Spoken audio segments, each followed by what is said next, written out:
Thank you all for your patience. I'm going to call us back into session from executive session for a regular meeting of the Hastings-on-Hudson Board of Education for January 22nd, 2025. Are we okay? We're good? You have your clicker? Yeah. Before we begin tonight, I just want to recognize that we had a lot of letters coming in, and I want to thank people because a lot of them have been very edifying. There's been some continuum of please try to do the best you can with the bond, and I assure you we are trying to do the best that we can, so it's nice to hear that. Less edifying has been, the attempts to kind of wrong foot the district or the board, and the version we have this week of that is a talking point about how the board is, putting forth this bond based upon enrollment numbers. And I want to be very clear, this bond is based upon the needs of our current students and our current buildings. There hasn't been one moment when an administrator stood up or made the claim that we have increasing enrollment, and that's why this bond is going forward. The needs of our students, what we've heard and what you're going to continue to hear, is we have students who don't fit on the fields that we have. We have classes that we cannot run because we don't have the classrooms. We have students that eat lunch on the hallways. We have students that take makeup tests in the hallways. We have students that cannot attend our school because we do not have an accessible entrance. And so this talking point, we don't need to talk about increased enrollment because the students that we have needs aplenty. And that's something that's come out, and that's something that we'll continue to bring out.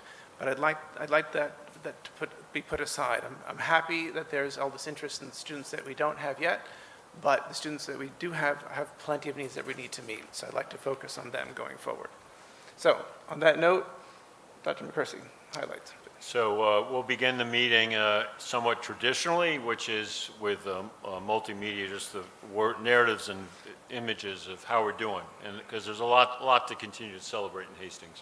And we have a lot facing us, a lot of challenges, a lot of good questions coming in from internal and external. And I think it's always important to remind ourselves that this is a district of excellence and compassion and care. First, let me start with some news from the governor. The governor released a proposed budget yesterday.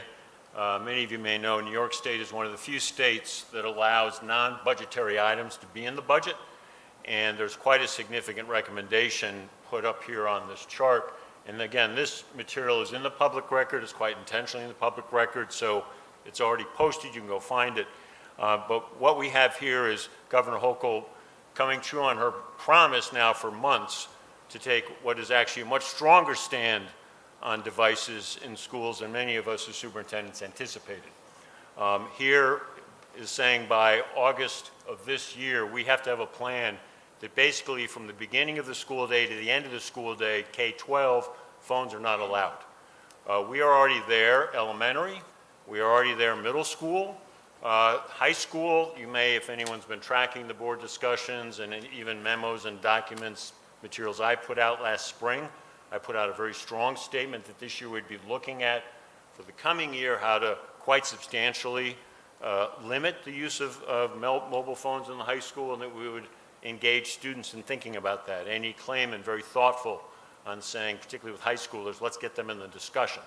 You may remember about a month or so ago, we said, now let's wait to see what the governor says. And clearly now the governor's taken a very, very strong stand.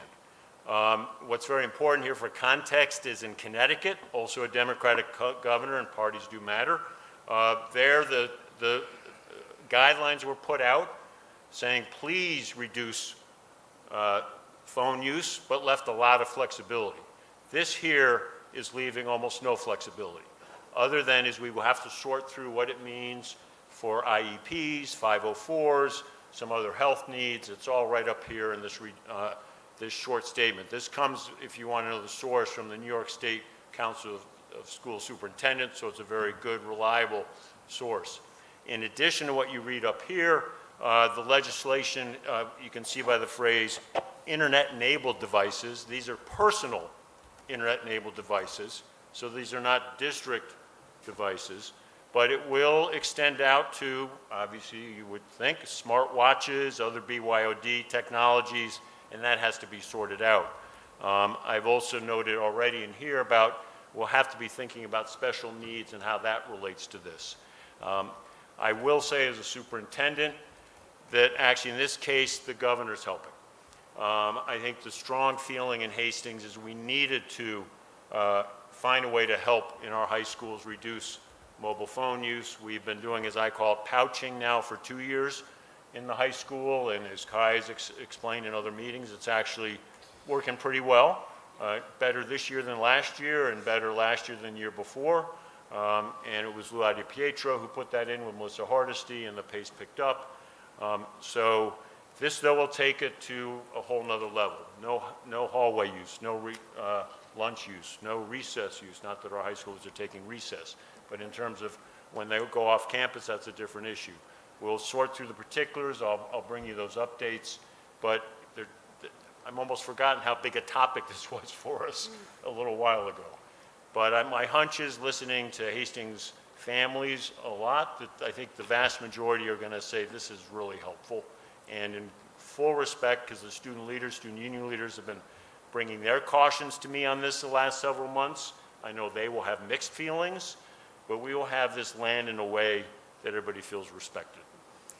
What's the implication, or what is this, how does it affect teachers and staff? It's not applying to teachers and staff at this point. I think there's some strong feelings that phones kept out of sight by teachers and the staff, but still available, do become a safety security issue. Mm-hmm. I can tell you that this becomes a key mechanism through texts for me to make sure, for example, all the high school teachers know that if we're into a certain drill, it's a drill or something else.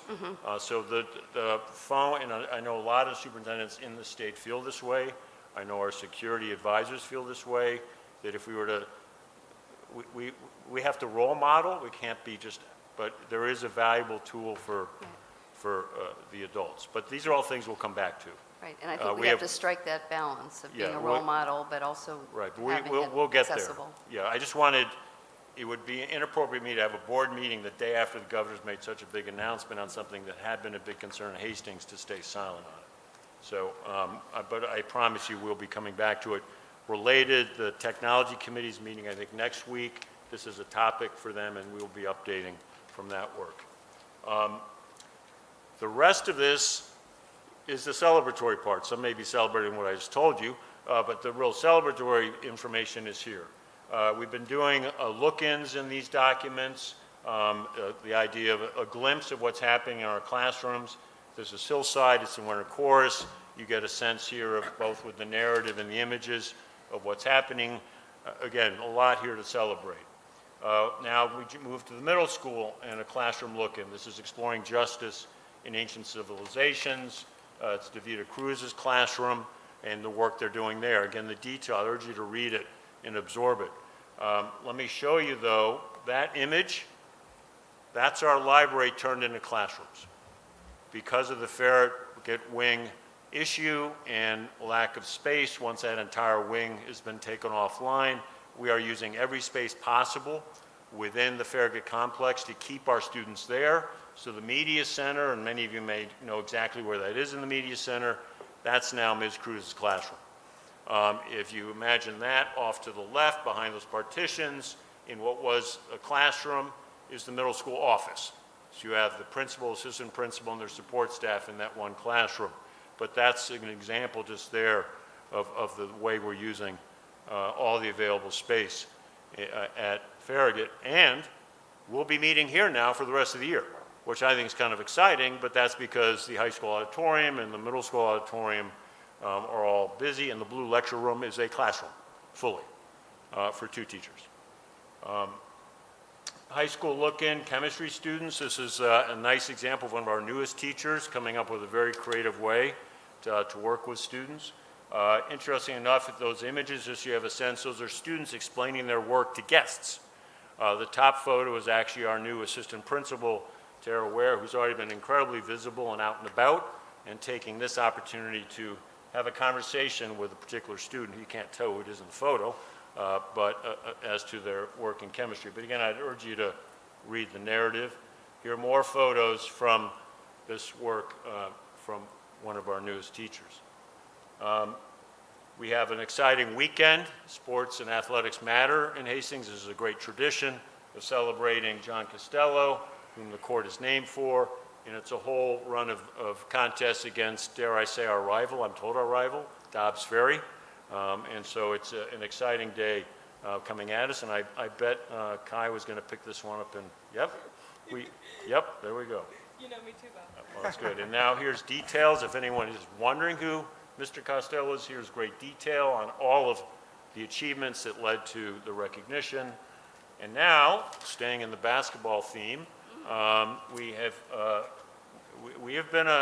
are small and mighty in many sports, and especially basketball. And this is a wonderful honor for Tara Flaherty-Ryan, both a high school Hastings product, college product, and a professional. That means she played in the pros in Europe. And so that, I'm trying to be somewhat light here. And you get detail there, images, and also then the record. And we also get the good, I know it's still coaching this year, Patrick. I know we do go against her and her coaching at times. So it's quite interesting. Great detail there. We're really celebrating Ms. Ryan, so you can get great detail here on who she is. Very, very important, and it does relate to the calendar we'll talk about later, but we are celebrating Lunar New Year and want to really raise up that recognition. And we always, and again, this is posted, but reminding people of where to go for a dedicated web page on the bond. We are working, so you should know, on that page to update the FAQs. That section has 3 separate documents. We've pulled that back to 2 now, and we're going to collapse what are 2 FAQs into a single one to make it more user-friendly and clear as to what those questions and answers are speaking to. Upcoming events, we always close this. You can read this as well as I can read it, but it's just putting there in the record for you what's coming to us over the next week or 2. Dr. McChristy, thank you. Are there any trustee questions or comments on Hastings happenings? No? Thank you. So we're going to move on to a presentation on the FMS flood and a bond development update. Melissa, you're going to handle that, or? Sure. I'll front load my comments on the middle school first, and then I'll bring in my other comments during administrative reports. Thanks. So not too much to tell about. We've settled into our new normal. So our last update, I went through a number of changes that had to take place as a result of the Farragut flood. We are settling in. So students are settling into their new classroom arrangements, their new routines. And I want to, again, give some very large kudos to our faculty and staff for their continued resilience and flexibility and dedication. And as we would all expect, students are constantly being centered in everything our faculty does. So I want to recognize and thank them. This was not minor. This continues to not be minor, and it's requiring a lot of adjustment. What I can say is there is one major puzzle piece that still remains. The past several months, we've been meeting as a large team regularly to prepare for the administration of the grades 3 through 8 mandatory state testing program in ELA, mathematics, and science. Previously, before we had the flood situation, we were very, very down to every inch of space possible to administer the state tests. And as you may know, many of our students require testing accommodations, which include flexible settings, separate location, et cetera. That has not changed. We still have to make sure that we are meeting the mandated needs of our students. That is not only an ethical obligation, it's also a legal obligation. And we're having a very difficult time right now figuring out the logistics of the state test administration. I did link a full letter that did go out to the community today and to the faculty yesterday, specific to the simulation, but we are still figuring out all of the moving parts of how to administer the state test. What we do know right now is we cannot do it in the same way we did it last year. And typically, we do it en masse, meaning everyone on the same day. We administer the state test. We plan for the accommodations in advance. We schedule rooms. We make sure we have all the proctors in place. We just don't have the space for that. So we are still rolling up our sleeves to figure that out.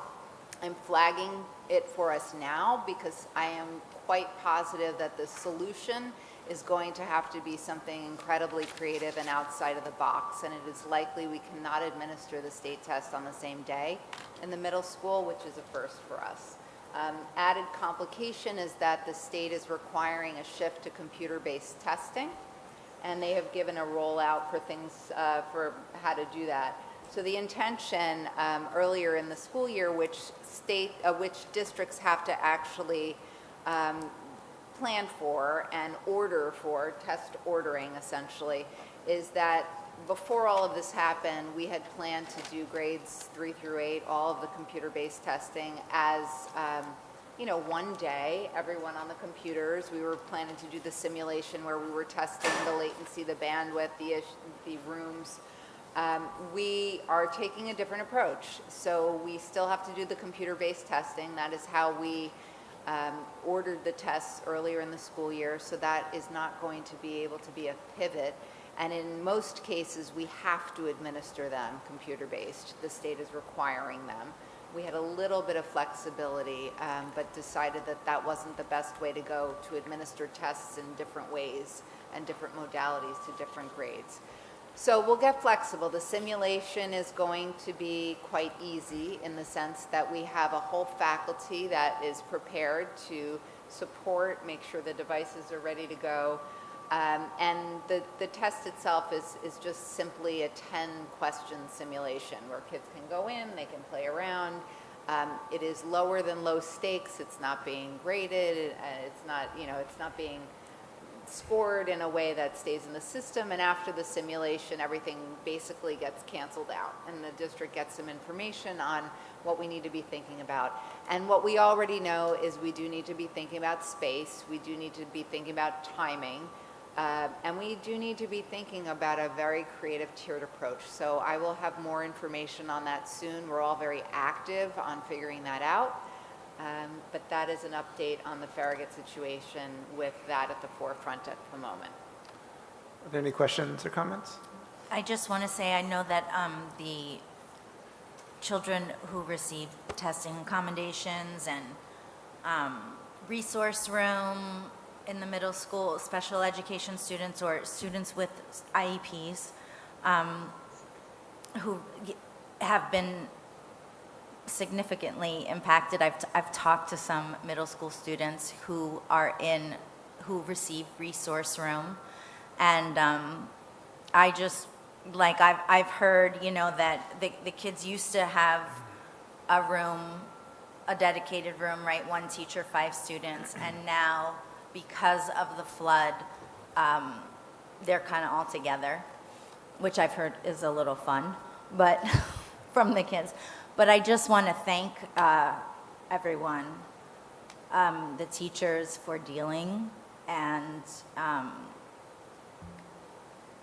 and the administrators for trying to coordinate all of this, and for and the teachers mostly for really living it, and meeting everyone's needs, trying. Right? Yeah, I can echo what you're saying. I think people are coming in each day. They're positive. They're trying to make sure they stay optimistic and focus on the right thing. In some cases, people are reporting that it's like different is fun. And at the same time, when you think about it from an instructional standpoint, what I would suggest that it is it's appropriate. We are meeting the mandate in making sure that kids are getting their delivery of service. From a space perspective, it is definitely not ideal. I think that if, I can go so far to say is if that is something that we feel we can work with on a long-term basis, then that bar is very low. And I would like to state that professionally. Yeah, thank you. Well, so, can I ask a question also? Because on this topic of the number of students in the school, whether it's increasing or decreasing, one of the things I think is important to elucidate for the community is the fact that the services we deliver to our students have changed. And that's the reason we don't just make physical space for students, we make physical space for the services which we have to deliver to those students. And since you brought it up, I just want to clarify one of those things that's changed, and chime in as needed. The classification rate in this district, even going back 10, 15 years, was about half. It was 11, 12%, if I'm correct. Now it's about 22. And that's something that is consistent across Westchester, and in fact, consistent across New York State. And why does that exist? It's because it's been shown to be an incredibly effective way to lift students up. And so that's a huge increase in the number of students that we need to deliver those services to. Would you say that's correct? Can you be more specific about that so that everyone in this room hears that in specifics? Like, who are you talking about? What are you talking about? Well, I'm trying to be I know, but I want you to- circumspect. No time for circumspection. Let's, The classification rate for services that just to qualified or just children with IEPs, right? 504 IEP, right? 504s, IEPs, the number has grown, and I think it's really important that we show the community that increase. It's on the scale Like of on a 80. chart, No, right? I mean, if we're able to or allowed to, I don't know. But it's on the magnitude of 80% to 100% more students than it was even 10, 15 years ago. Secondarily, and I don't know the answer to this one, multi-tiered systems of support we've put in place, and we've sort of, not only do kids qualify for them, we're creating the programs by which they benefit from those. What of MTSS existed previously, if we go back 10, 20 years? I don't know the answer to that, but.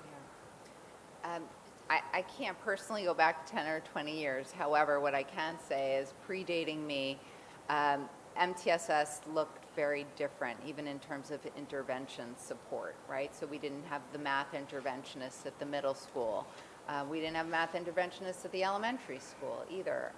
So when we're thinking about tiered intervention, and this goes back to what you were saying about students with IEPs as well.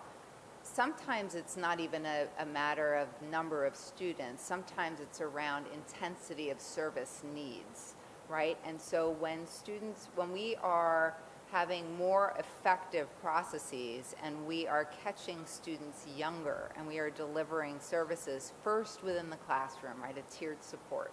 So MTSS is designed not as a pathway to special education classification, but actually the opposite. It's really designed, and they work in tandem. So you have services for students with IEPs, you have servicing for building level services that have to happen through the MTSS process. And you also have our English language learners coming in with different levels of need as well. And so you do need spaces for all of these things to happen. But to respond to your original question, so MTSS has become... I think Sure. I can't hear you. MTSS has become and is becoming increasingly effective given our systems and our structures. And so when we have the opportunity to do targeted instruction in the classroom and we find that a student is not responding to that intervention and they require another tier, so for example, academic intervention service, seeing the mathematics interventionist, seeing the literacy interventionist at the elementary school, for example, that has to be delivered somewhere. So again, we don't immediately place kids out of the classroom for things, but we do track, so we have metrics of success. And when students are not successful in terms of closing the gaps, both on growth and or their performance, which are two related things, often they qualify for a heavier level of support so that we can expedite closing those gaps, because just even from a research perspective, you want to do that as early as humanly possible so that those gaps not only don't persist, but they don't get bigger. So you need space, you need places for students to go. And so again, connecting it to your earlier point about students with IEPs, sometimes it's about increasing numbers, like you flagged. Increasing numbers and thinking about a larger number of students need additional servicing. Sometimes you're also thinking about the level of servicing an individual student may need. So for example, a student coming in as an English language learner, a multi-language learner, is coming in perhaps at the entering level would need far more services than a student entering at the commanding level. And that could be like a one-to-one comparison. Thank you. Thank you, I appreciate that. I mean, I think to Teresa's point, They can't hear you. You have to, get really close. can you hear me now? They'll be Yeah. very angry if they Okay. can't hear I you. think to your point, and maybe not for right now, but, sorry. We do, it would be helpful to everybody, I think, in the community for us to at some point look at the changes that have taken place over time with regard to special ed. Because I think it impacts space in the building. I think it impacts what we're trying to do now with a bond. I think it impacts our budget. And I think to have one comprehensive look at it at some point would be really a useful thing. Yeah, thank you. So I do want to trip, Maureen, you were going to go next Sure. on the, Yeah, there's just a few slides here. There's not a tremendous amount to report, but we've, committed to each board meeting because it's such a big item to provide you updates on, in particular, the flood update, and again, just touch upon what the work we're doing now, how that may impact some of the work that was proposed in the bond. So again, this must be me with this clicker. Oh, there we go, okay. So again, each week, just to remind of the process, sometimes I meet with the restoration company multiple times a day, but each week we have a standing meeting that brings this group of folks together. It's representatives of the school district along with our architects and engineers from Land Associates and PBDW, as well as our construction company that is on site with Renew and the folks that are representing them, and our NYSER insurance adjusters and building consultant. And as we are moving through the process, there's a status update. There's things that are either in question or further exploration needs to be done, further investigation to ensure that anything that is related to this event is covered in the claim. And bringing everyone together in these meetings and having all of the things that may be open or just getting progress on the work that's occurring is extremely important, because then as questions come up or things in which that we believe either that are uncovered with the demolition and things of that nature can be addressed timely, and we can ensure that we're flagging it for our NYSER adjusters and building consultant, and we're getting at that moment agreement around like the work moving forward. So it's extremely important to keep the pace to ensure that not only is the work done in a timely manner, but that it's done correctly. It's really imperative that we have our partners, Land Associates and PBDW, because although you have the insurance company and, of course, the contractor who we think is doing a very nice job, but we need people to represent the district's interest. And, of course, they're there to do so and ensure that even structurally or any concerns that they may have with their expertise is being, we want to agree to and create building drawings and design to ensure that as things are put back, they're done to the standard we want them to be done, of course, because this is, although the insurance, as we've updated the board, right now there hasn't been many discrepancies or any really in terms of what is to be covered. There's agreement on that they will be covering it, and the only things in which we've been allowed to pay the differential is if we're upgrading lighting to higher level LEDs and such. Again, this is just some things that have been occurring since our last board meeting. The demolition of all the floors in the building have been completed. They're in the process of putting in subflooring at this point. We've had another group of district structural engineers come in and provide us a structural analysis of the lower level of the, and again, as they're able to demo, it's important to have engineers in at different points in time, because now they have the ability to, see more, right, above as things have been removed, and to, get up really into into all the areas to ensure that the structural integrity or any of the work that's being put back, that they understand it, prior to anything being done. The other thing that we're also have been doing the last few weeks is we're continuing to work with external partners, including our elevator specialists, mechanical engineers who oversee our univents and our heating systems and all the rest, to ensure that once they are reconnected and evaluated, that there's no issues with those, right? So we want to make sure everything is captured in the claim. So even if right away it seems to be working, that these things, if later are not working properly, that they're all been evaluated and flagged for any things that they have seen.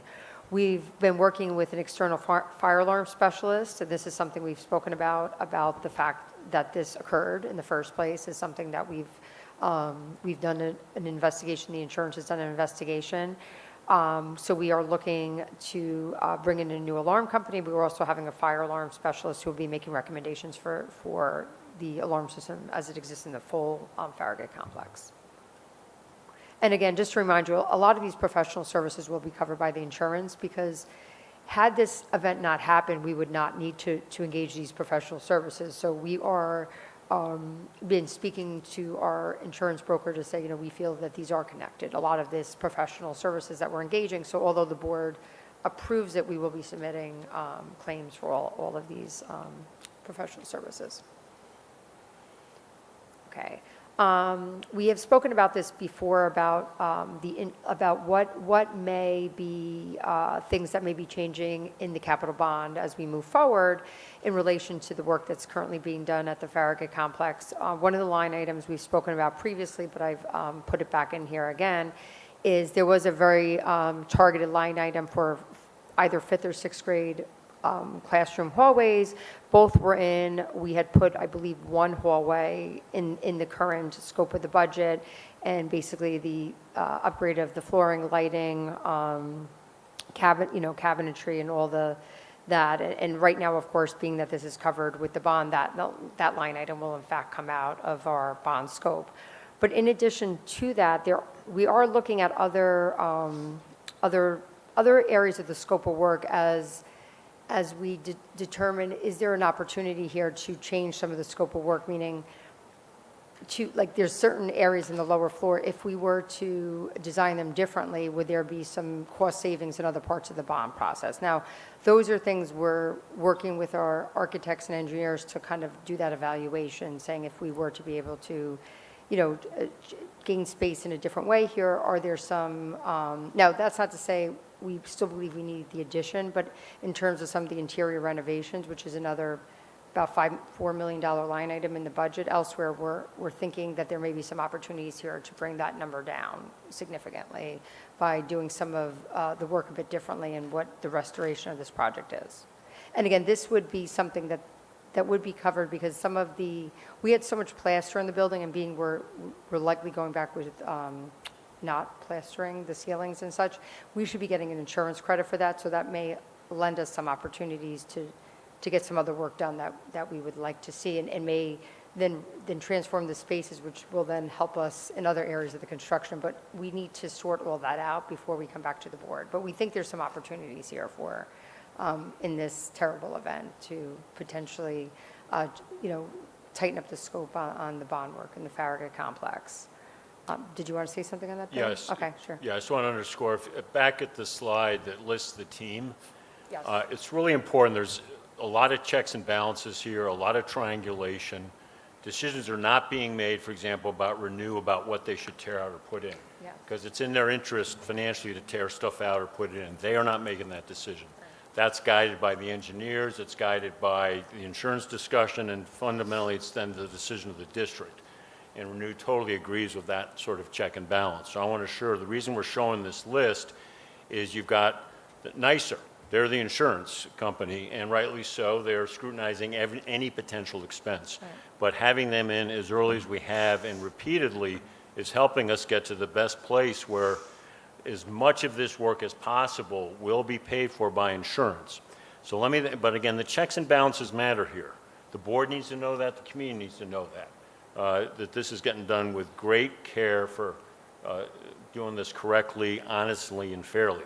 Now, let me go down to that last slide, in particular that last bullet. If you think about this, the Farragut wing is gutted. It is basically a frame left. And the water started here. I've acted this out before, and the water flowed out like this. So the area of most damage is that bottom floor. And so there's needs to reconfigure that bottom floor. There have been ideas about that. So, and this was this week, yesterday. The idea is if you're just going to build it back as is, and then in a couple years come back out to the board and others to say, we want to change that configuration, a smart board would say, well, wait a minute, 2 years ago you had the whole thing torn out. Why did you just rebuild it that way, as opposed to looking at how to build it back now at the most cost-effective way? So we are being incredibly cautious here to actually maximize what we can bring back at the level we can and be as financially sound for the district and the community as possible. There's concerns out there, is this going to up the cost for us? We're looking to say, actually, how do we have this opportunity, bring down costs, and get some critical work done that's been identified by the BCS and other master plans. And again, I've used that phrase from the beginning. We have a crisis. Where's the opportunity in the crisis? I just want to underscore that's the kind of work going on here. One, checks and balances to make sure it's done correctly and fairly with a keen eye on the taxpayer. Let's be direct. And then at the end of this, looking long-term, get the work done right with an eye on minimizing impact on the district and taxpayers. Thank you. Any questions or comments? No? Can I ask a question? Oh, Jody, I'm sorry. And the only one other thing I wanted to mention, we're continuing to do air quality testing because we just want to ensure. So that'll be something, we've authorized that because we just want to make sure as, work's happening in the building that everyone's comfortable. We've had our hygienist who's performed a lot of the testing for the mold and all the rest to ensure that, which is part of the claim, and that needs to be submitted to the insurance company. That's kind of a proof of why things need to be either ripped out or, because things can dry up, but they can, Yeah. It's important they're documenting that. But I just also wanted to mention that, if you've heard of, not that we're hearing of concerns, but we want to ensure that there is work being done in the building, although they're properly, we contain the area.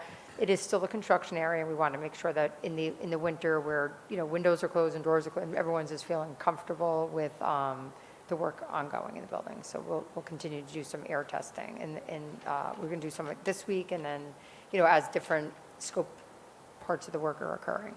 I just wanted to, some of the letters that have come in, and it's a fair question, have wondered about sequencing of things. Sure. And I know the original timeline for this work was 3 to 6 months, something like that. Is that still Yeah, I think, accurate?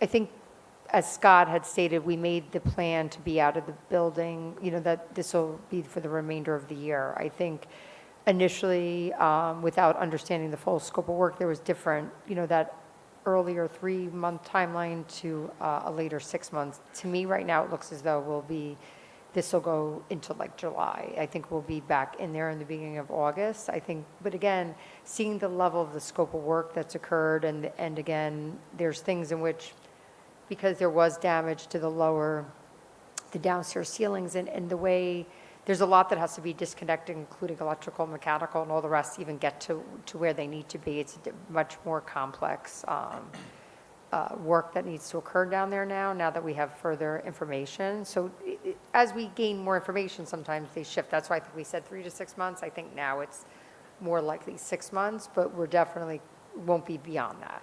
Okay. And it'll be done correctly because, right now, it's north of $4 million worth of work that's being done in that building. And then also with the timeline, some of the questions that come in talk about the need to, not do any bond work because we're busy with this renovation. Is it fair to say that the work that would physically happen from the bond is years away? Yes. And is not going to overlap at all with the work that's been being done on the FMS No. schedule-wise, right? Correct. Okay. Yeah, it's an excellent question, and just to reiterate the point that we're looking very carefully at the sequencing here, the timeline here, and there are things that we we know fundamentally need to get done to have the Farragut wing be a better place, and that's now things we can do at this point. Right. But that's not affecting the other Farragut complex work. That would be further out. And again, you're waiting on the environmental analysis. As a board, when you get that environmental analysis, then you're going to say, okay, from the Farragut plan, what's realistic, what's affordable, from the fields, what's realistic, what's affordable, and then the rest of that BCS work, the building condition survey workers, there hasn't been much discussion that, you know, that will be, you'll look at that. Let me underscore one other point, though. If anyone thinks we're not completely upset this happened, we are completely upset. And on slide 3, the final 2 bullets speak to the fact that we have looked at why did this happen. And the insurance is all over that. And you see 2 bullets there about a fire alarm specialist and a new alarm company. I don't want to go further, but you need to know that we are, Can we put that up, what you're talking about? Oh, yeah, I'm sorry, I'll go back to it. yeah, so I don't want anyone to The think last we're 2 bullets. skimming over that this happened as opposed to, way back when I said we're going to understand and focus on why it happened. Our energy has to be now fixing this. But at the same time, we've gone back to look very carefully and keep to do that. And it's the upside of an intense, very strong insurance in relationship because they want to know. So, but we've already made some changes going forward. I just want to be clear on that. I just wanted to emphasize that. Can I also ask about that, because that's also been a question, you know, we talked about some details of how insurance is working with us, a lot of the facts that, you know, the amount of detail that we had already prepared as the BCS gave us a kind of groundwork to go to the insurance company and very sort of clear paperwork trail. Just as a sort of headline so that people understand, my sense is that the response to the insurance company has been very robust and helpful, and Yes. we're very well lined up to receive. Yes. And if you can just go on Yeah. and talk about that a little bit. So, I mean, as I said, we're constant communication. We had a meeting yesterday. I spoke to the insurance and a few people at Renew and 2 meetings with our architects today. So as information, as questions arise or questions around damage or coverage or any of those things, they're being dealt with at the time, and we're getting answers immediately. So thus far, there's been nothing that we have not all come to the same agreement on. There's been no items that are still, like, as we know them today, Yeah. that are either being not agreed to that it will be covered, or anything that we've identified as being damaged or needing to be either a full gut or questions around, you know, was it due to the flood, you know? And the one thing, the district will not, you know, did everything we need to do. In other words, we have all our, like in terms of our systems, we have those evaluated, you know, a few times a year. They're all signed off on. A lot of that system actually was newly heads put in, so we're up to date with everything. So there's no question about negligence on our end of things. So the insurance has been right from the beginning and seen all of our records. We're up, you know, not only up to date, but we had made upgrades, and that everything that we had done, all our checks and balances, and then since the event, anything that we believe was caused by the event, we've been able to come to an agreement upon. Because there's times in which, you know, existing conditions, you know, but at the end of the day, they insure our building, they insure it for a certain value, and no one's debating. We have videos, we have photographs of the event, and, you know, you can look at different areas and say, well, was this, you know, tile, water, like, there's things of that nature, but we're able to come to a pretty good resolution. But that is why it's extremely important to have our engineers doing evaluations, independent. We've also had a separate independent structural engineer come in to also, you know, do a report, and the insurance company can also have that done. So to ensure that there are no questions, because, you know, at the end of the day, like, is this caused by water? Is it wet? What's the moisture mapping? What is, you know, all the things? They're not going to, if we weren't able to provide that, they wouldn't, you know, what we've been doing in providing them and all the evidence and all the information they need. So we have been able to agree on, you know, thus far that they're, you know, that they're covering all the great. things that Thank you. know today. So. Are there any other questions on this topic? No? Thank you. Thank You're you, Maureen. Let me, I think we're going to about to shift topics, but let me just sort of do a sort of summary point. We've been given an unanticipated experiment here. And the unanticipated experiment is, and it's correct, people might say, before you go and invest in new space, can't you just fit everybody into the spaces you have? Can you fit them into Hillside? Can you fit them into Farragut in different ways? We've been given this experiment, and to me, the evidence and data, and I'm a brutally honest guy. I'm a brutally honest guy, and I believe in rigor. And the rigor and honesty here is we looked at Hillside, and we've now said, and I'll repeat it, there are 10 reasons we could not put the 5th grade up here. And I'm going to repeat them. It would have been an unfair impact on this K-4 through 4 environment. We talked earlier about special ed.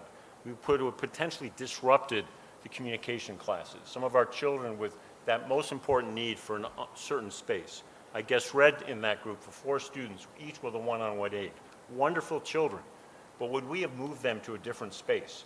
Even me coming in to guest read is potentially a disruptive moment. Would we have done that? Would we have taken the arts room here, the music rooms, and collapsed that down in an elementary school that is so highly functional?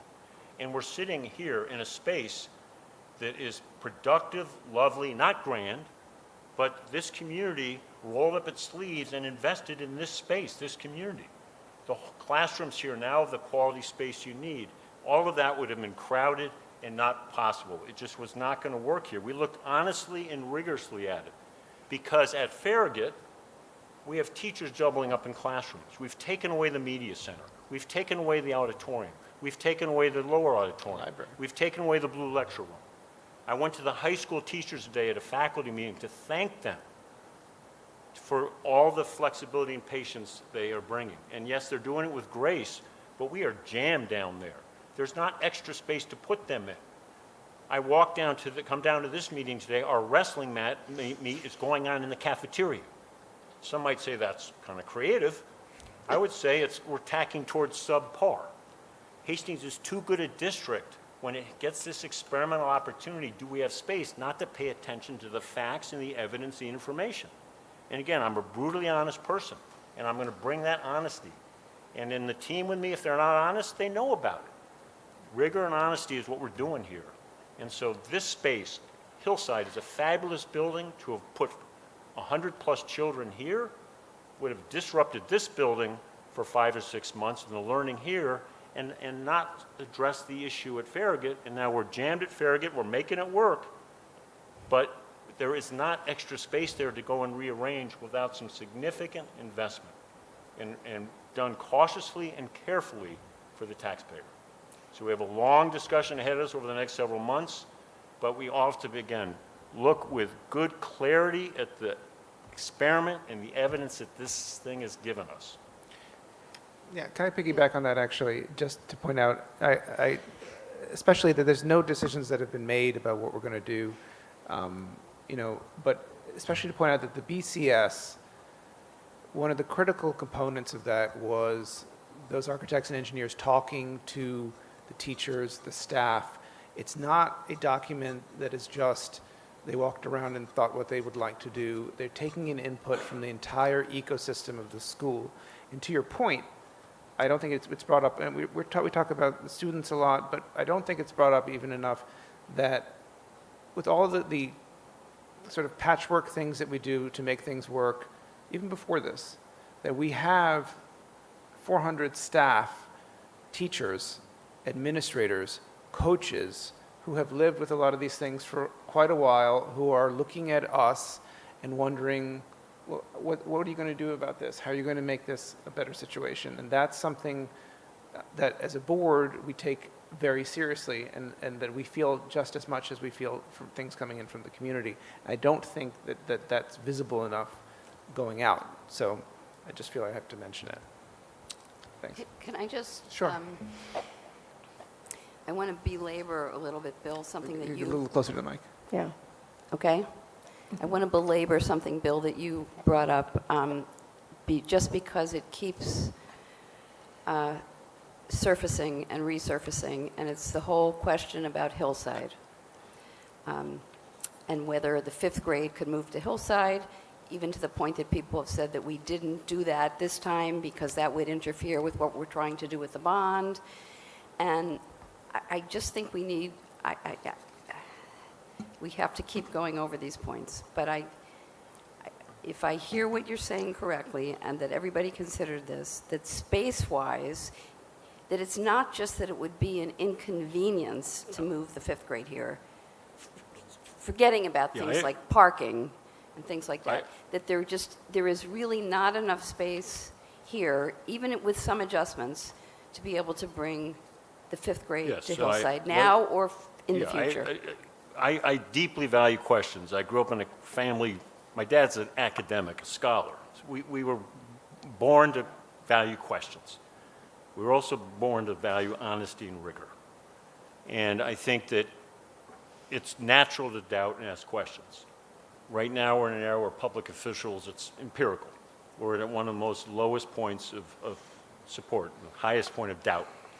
And we are public officials, Maureen, Melissa, me, and you're elected, but we are the employed public officials. But we put it in a document, but let me now be very clear. We say unfair impact. What does that mean? We would have had to collapse and shift K-4 classrooms onto carts, the art, the music. Fifth grade teachers and students would have been in a separate facility from their administrators. That matters a lot.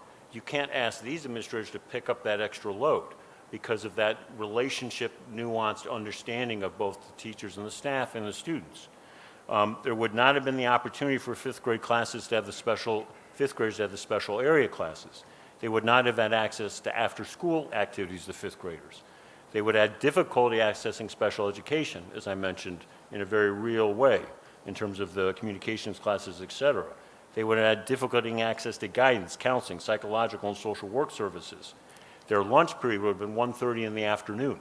This is a wonderful room, but you only can fit so many students in for the flow, and obviously traffic is an issue for both the safety, but you would have then had the students spread across the building. The fifth grade teaming matters a lot.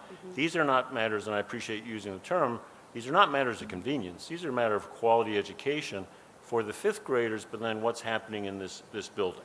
And we just don't fit them in without very significant adjustments that undermine the quality of the programming. Again, good questions. I'm just saying, please hear the answers and know they're being brought with rigor and honesty after very thorough work and careful work. Okay, and with all due respect, I could understand that some people would hear some of these things and say, it doesn't matter, or it's just an inconvenience, or you make it work, or fifth grade used to be at Hillside, and what did they do for special ed and social workers and psychologists? I could understand that people would raise that question. For me, it's really about, it really comes down to space, and because you could have people argue that it would be better for fifth grade to be at Hillside. We could go back to that whole developmental question, but it's really, to me, You don't bottom fit them line, in. space. You can't fit them in unless you back down on the quality of the K-4 program. Yeah. And Can I just jump in? Because I'm now recalling that one of the things that was brought up erroneously was said that the school never looked into the option. When we had gone to the architects, we looked into the back of the envelope version of it. The numbers came out higher, and we can dredge this up, and we asked them not to look into it any further because the numbers didn't make any sense. You need to do an addition here. Right. Yeah, okay. So we asked them basically from a school pedagogical standpoint, if you were going to move that number of that grade back here, what would be required footprint-wise? And the number, I forget what it was, but it was higher than what we were looking at, so we just discarded it out of hand because it had other ancillary issues like the parking and the traffic and separation from other programming. You know, we did look at it. We just didn't go any further from it. And the flood hits on the 26th. There was a good several days there where Amy Kazis, Scott Wynn, Melissa Szymanski, myself, and others, Maureen, rolled up our sleeves and said, what can we do up here? There was all kinds of looking at rearranging and all the rest, and that's where then this 10-point list, it's in the public record, it's in a memo out there on January 8th, and I usually go extemporaneous, but I'm reading it in detail, because the questions are right, we're given the answers. There is not the space here to move students in unless, and we now know this, again, went back to it with great care, major investment. The other thing is this is a lovely footprint, it's a limited footprint. So you have to build up. To build up, you move children out. You cannot, in a schooling setting, You can't construct build up. above. So even if you said, and this is longer term, right? Because one idea, instead of expanding at Farragut, expand here, get the 5th grade up here, you would have to dramatically affect this building for a couple of years to do that, and you probably still will not solve fundamental issues at Farragut. So that's, again, we looked at it thoroughly, carefully, and again, we got this crisis part of that opportunity is we're handed this real-life experiment. What can we do here? And that's where we brought rigor and honesty to figuring out that we are in this current stopgap approach, but it was not going to be viable up here. I can assure you, the K through 4 parents, if we had done that, they would have been lined up at that mic, and they should have been lined up at that mic.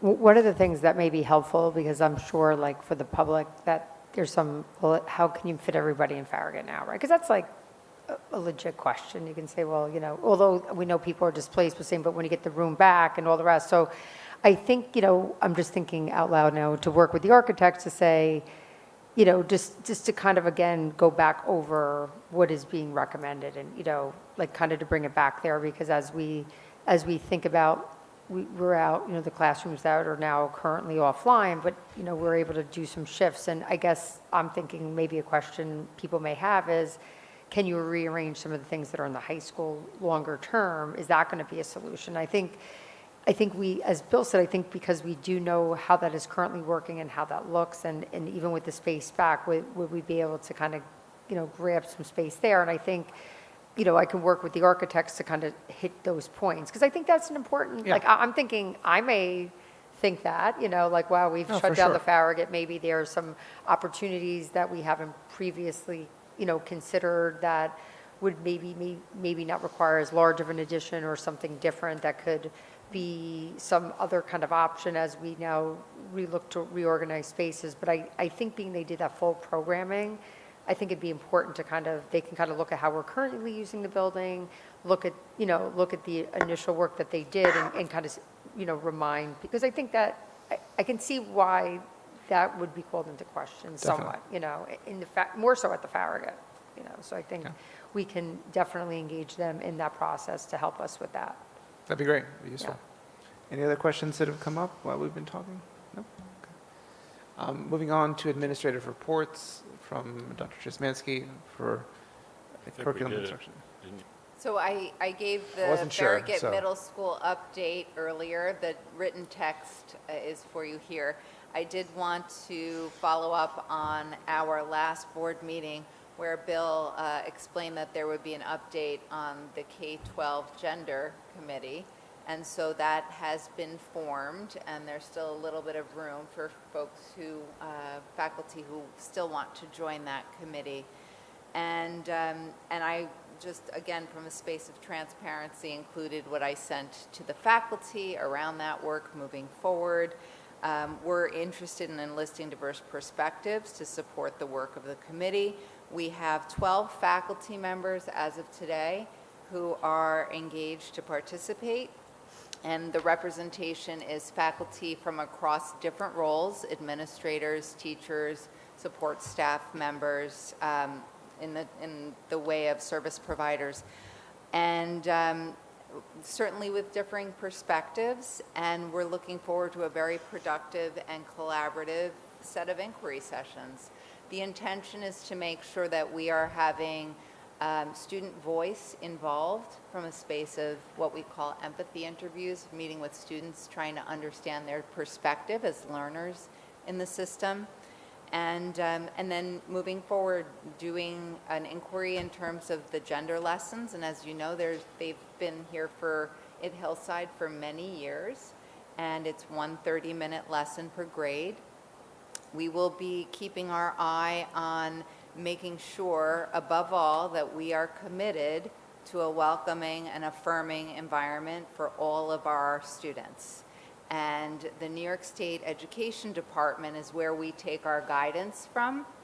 And the Culturally Responsive Sustaining Education Framework, which is available publicly online, Culturally Responsive Sustaining Education Framework, in big, bold letters on page 10.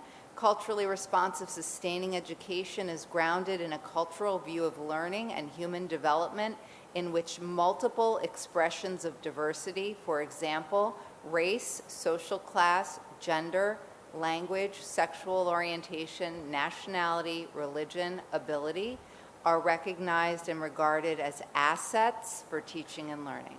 So we will keep you posted as the work progresses. I really love that we have a diverse committee with unique perspectives from across the system, and together we are better. Thank you, Dr. Szymanski. Maureen, did you already hit your points? Yeah, or- the only thing I did want to use my public, my part of the meeting was just to recognize we lost in the beginning of the year, January 3rd, Gary Miller, who was a 27-year assistant principal. I mean, he was someone that I worked with when I first came here, and is a, I mean, obviously, Jody, you know Gary Miller. Yeah, so he passed away. Yeah, so I just wanted to mention it because we do, and when we, people who have been with us for a long time, and Gary actually still attended all the basketball games. I just saw him last year, but I also just wanted to mention his daughter's setting up a scholarship in his name, in his honor. And his obituary, it only really spoke about his time in Hastings. Like, that was such a large, theme, and that was, the most important. He always just took such pride, and unfortunately at the time I had to retire a bit earlier for some medical conditions, that he had had a major accident, but was just still so involved, and it was sort of shocking because I had just seen him last year at the Costello tournament, and then, to find out, but I just wanted to mention, because I know a lot of community members that, knew him very well. It's 74, I believe, so, but there will be a scholarship that is being set up, and I connected with the Hastings Alumni Association, so that'll be, online this year. So I'm just mentioning. Very kind of you. Thank you. Thank you. Let me just, I should have gone before Maureen did, but obviously the gender topic, given the new leadership in Washington, President Trump, and executive orders, we have clear legal guidance that our framework is New York State. Our legal framework, our policy framework is New York State. And so we've been advised to continue our work. And executive orders are significant and vital, and have, certainly within the federal employment ranks, are real and definite. For us here in the state of New York, we at this point still take the guidance from New York state law, NYSED, and those structures and frameworks that Melissa spoke to.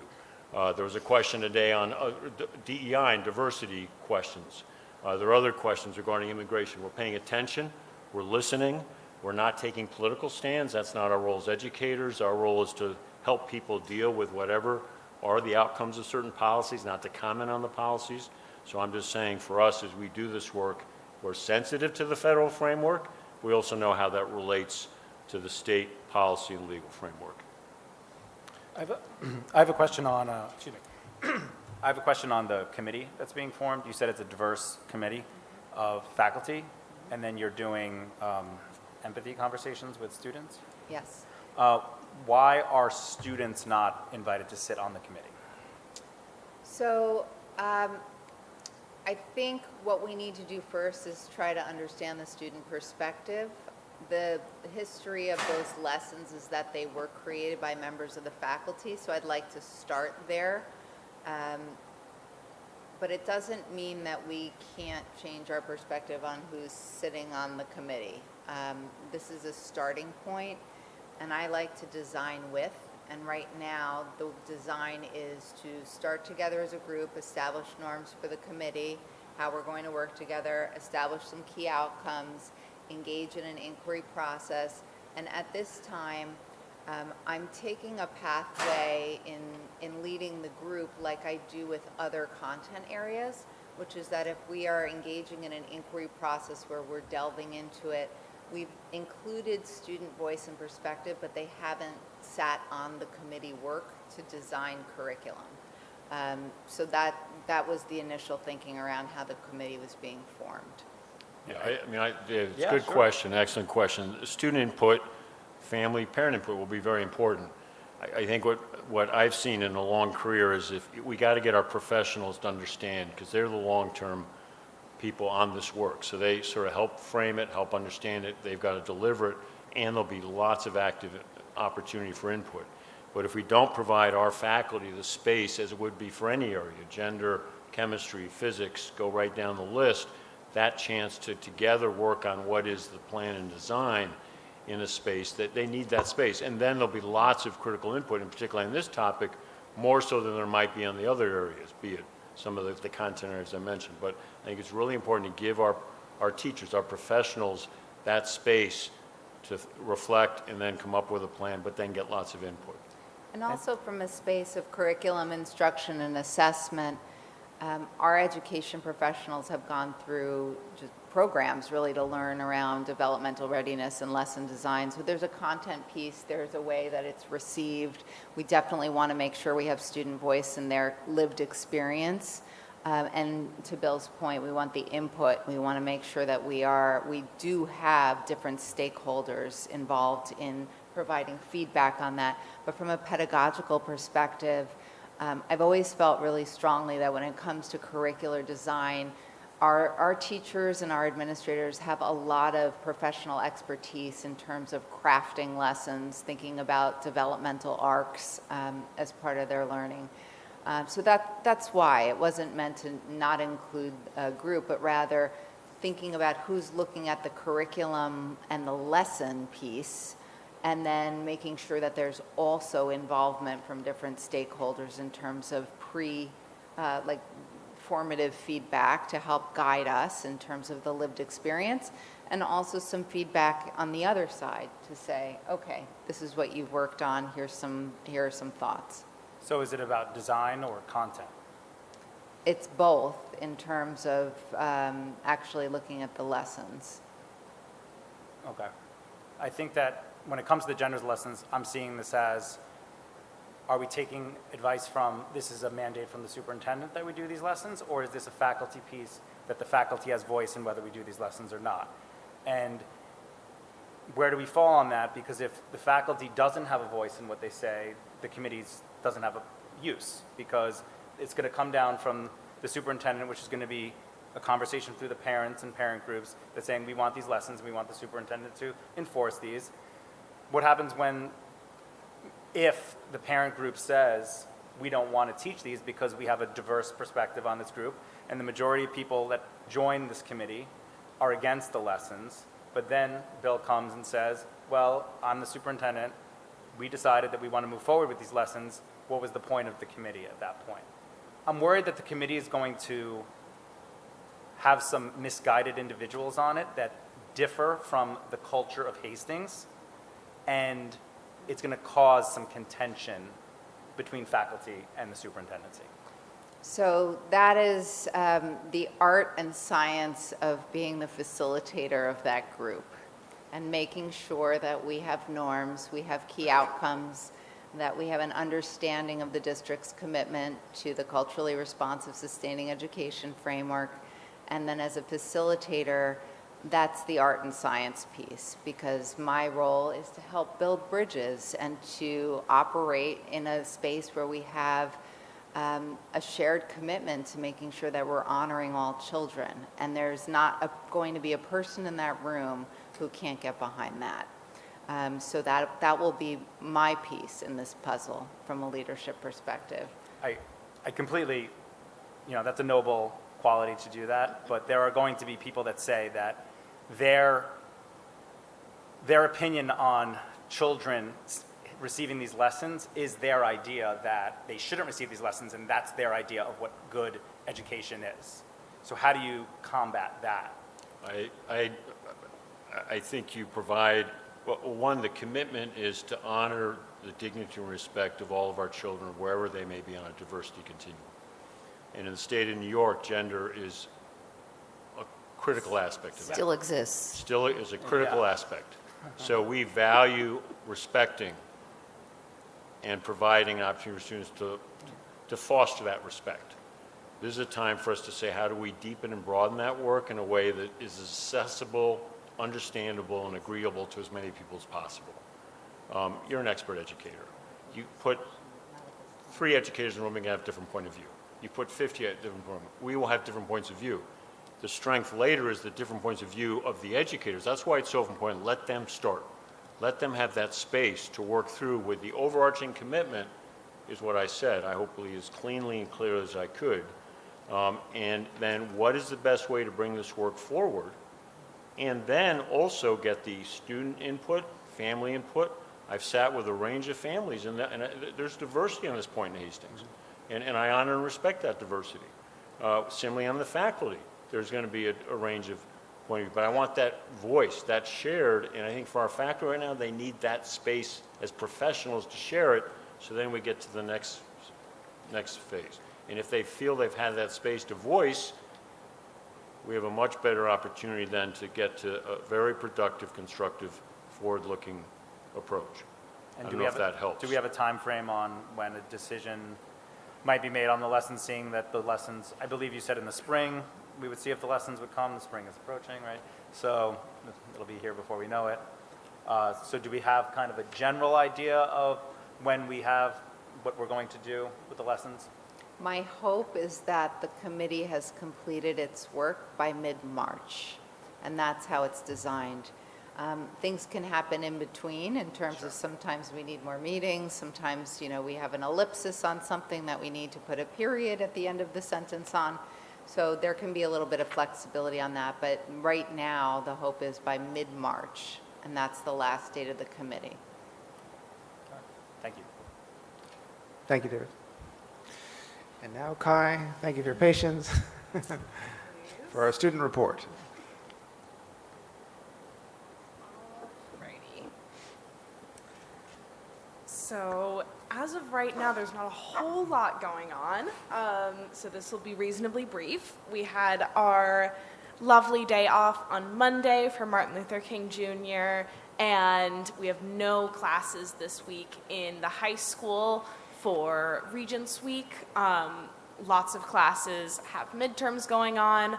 I know that Ella, for the reason she's not here, is currently studying her heart out. We've got some pretty big tests, so it's definitely nice to not have classes in addition. So I've had a relaxing week personally. Thursday and Friday of last week were the high school one acts, which were so phenomenal. I don't know how many of you were able to make it, but it was so much fun, hysterical one acts, and just a huge congratulations to all of our actors, all of our directors, all the crew, and everybody who helped put it together. Last week was also the Latin classes trip to the Met. They were out for a full day, and I heard great reviews. Apparently it was a very interesting guided tour followed by some free roaming time, so lots of fun. This coming Saturday, as Dr. McCursey mentioned, marks Costello Weekend, where we will have 4 basketball games and a whole bunch of fundraisers going on. So this is the only time where our 4 basketball teams in the high school, which are JV girls, JV boys, varsity girls, and varsity boys, are all going to be playing in a row in our home courts. So we will also be versing Dobbs Ferry. So definitely looking forward to an awesome day of great play and awesome school spirit. And last of all, this Friday marks the official end of quarter 2 and entering quarter 3, which means that we are halfway through the 25-26 school year, which is 24-25. I'm getting ahead of myself. That's what all of my college applications say. So, yeah, we're halfway through. That's all I got. Thank you. Thank you. Also, I would take the opportunity to thank the community because the turnout for the one acts was really good both nights. Really nice good. to see. Yeah. So thank Kai, you. can you tell the board about Monday the 13th at 3 p.m. and another district and what? Absolutely. No, because I was with Superintendent Fontana this morning, and again, she was singing your praises. So could you explain what that was about? It does relate to the governor. Do tell. So there has been a recent mandate that says that all New York State school boards now have to have at least one ex officio student representative. And me and my former student liaison colleague were part of the deciding factor of that. So on this past Monday, we received a call, we being Ella and I, from Dr. Fontana, and we had the opportunity to join a Zoom meeting and talk about our experience as board liaisons and what we do and all of the processes involved with the newer representatives joining and how those people are elected and how they apply. And we were able to give what I think is some pretty good advice, and we got a lot of great questions. It was a really fun meeting, and it was so great that we got the opportunity to really show how much pride Ella and I have as our liaison positions, and really getting to help other districts embrace this new change and have a very easy process into adding students onto boards. So it was very exciting, very lovely It was meeting. about 10 student leaders from that Yeah. district, correct? That you were From speaking. 8th grade through 12th grade as well, which was definitely a very interesting addition, seeing as we only have junior and senior representatives. And then, because it would matter, we had just mentioned Ileana, and there's a knock on the superintendent's door, and who should be at the door? Oh, she showed up? Oh, how funny. It was a crazy coincidence. We had just mentioned her. I was talking about the dinner that the two of us had presented at, and Dr. McCurse was like, well, actually. So definitely a lovely visitor. But She's taking a gap year. yeah, so she just got back. I don't know if she's still here. She might have hopped her flight already. But she's been bouncing around. I know she was in Portugal for a while. She's headed to France. I know Spain as well. I think Italy's on her list. Should be. Yeah, but yeah, so she's taking her gap year and having the time of her life, apparently, so. It's We're all great. jealous. That's great. So Kai, I just want to say it's really great. I'll speak on behalf of the school board, but wonderful to have you represent us at these kinds of meetings and programs. Thank you, I appreciate Yeah, that. for It's sure. an honor to represent you all. For sure. I thank you very much. If you have Always. studying to do, feel free to back up. But I also have a test to study for, so I might head out. Go Okay. home. feel free. Thank you, Kai. Thank you. Thank you, Kai. Thank you all for your patience. Going to move on to public comment. If anybody would like to comment.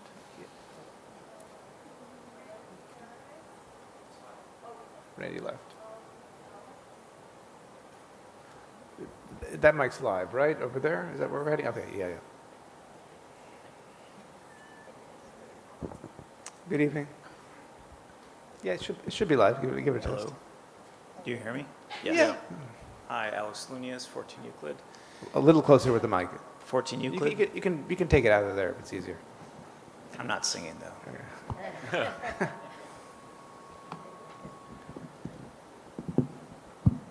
I'm not messing with it. Okay. Just a quick question. With the regents now becoming optional,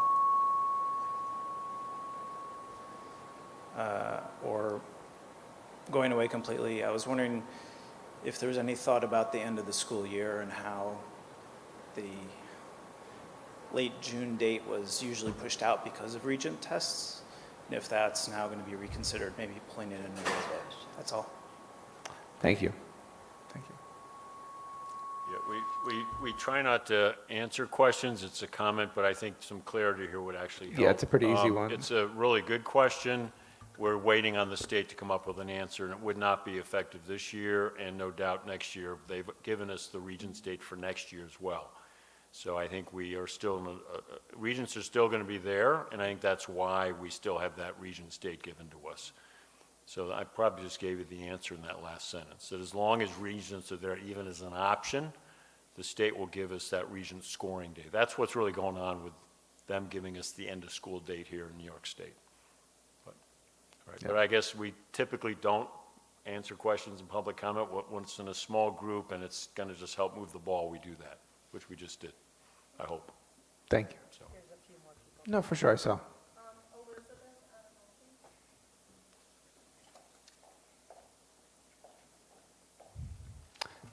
Good evening. Good evening. I'm Elizabeth Adenolfi. I live at 58 Villard. I want to just comment on the issue of moving fifth grade to Hillside. It was something I initially thought was a possible solution. I think if anybody takes 5 minutes to look at the Hillside floor plans and see the allocation of space, they will realize it's a ridiculous idea. You can't scatter a fifth grade classroom here and a fifth grade classroom here, and there aren't even enough of them. So I just want to say, if you just put up the pictures of the floor plans and tell people where are we going to put 120 kids in a cohesive, you have to have grades together. It doesn't work to spread kids all over the place, not even getting into all the specialized services. So as a member of the public who thought it was a good idea, once I really looked at the physical space, people who say there's enough space at Hillside are overstating what's really available. And this is something I was not prepared to comment on, but something was said a little while ago, and I feel like I do need to say something. The idea that anyone who has a different view on the appropriateness of the gender lessons that are being taught in this district is misguided or is not in keeping with the Hastings culture is an incredibly offensive thing to hear from a member of this board. There are many people who will not say that they have issues with how things are being taught with respect to gender and gender identity and stereotypes, and they are afraid to speak up. I have had people tell me that they will not speak publicly about how they feel about these lessons because they see how people are told, you don't belong in Hastings if you don't believe this. If you believe this, you are misguided. If you don't agree with this 100%, you are a bigot or hateful or a hate monger, and you should leave Hastings. And those words have been said publicly.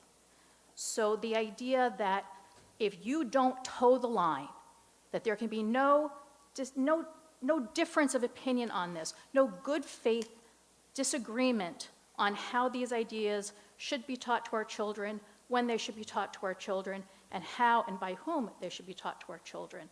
If there is no room for good faith debate within this community on that topic, that is a horrific thing to say about what Hastings culture is.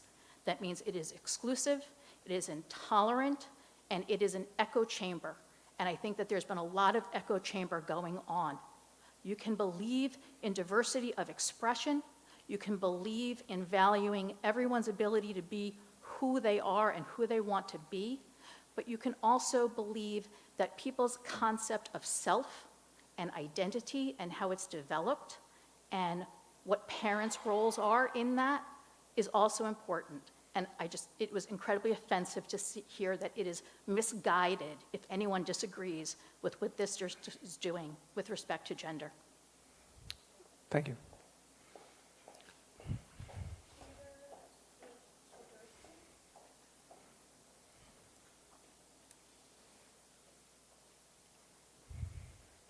Good evening.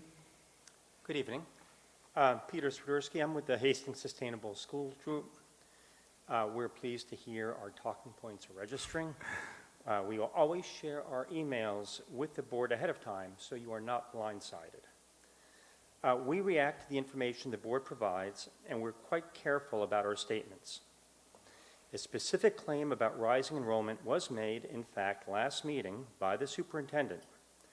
Those interested can fast forward to the hour and 10-minute mark to see it.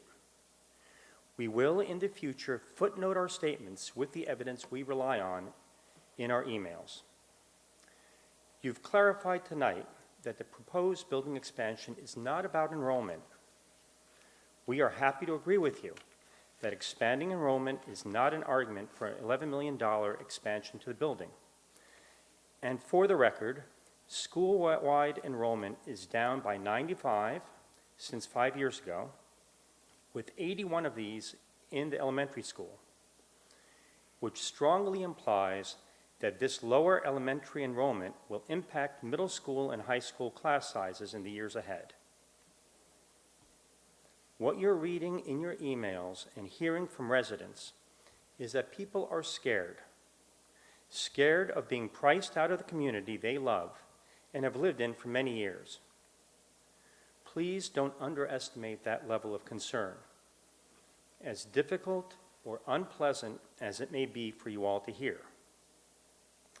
Finally, if we understand the budget document that was issued tonight a few minutes into the meeting correctly, taxes will climb 4.5%, or about $800 for the next year on the average household.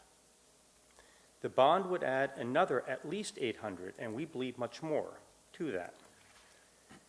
You're asking for a lot, and we would suggest you ask for less. Thank you. Thank you.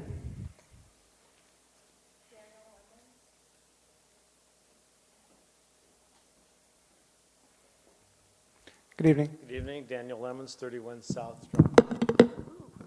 Good catch. So I'm glad to hear that you're seeing the FMS, the middle school disaster, as an opportunity, as an experiment. I think that is exactly the way to see it.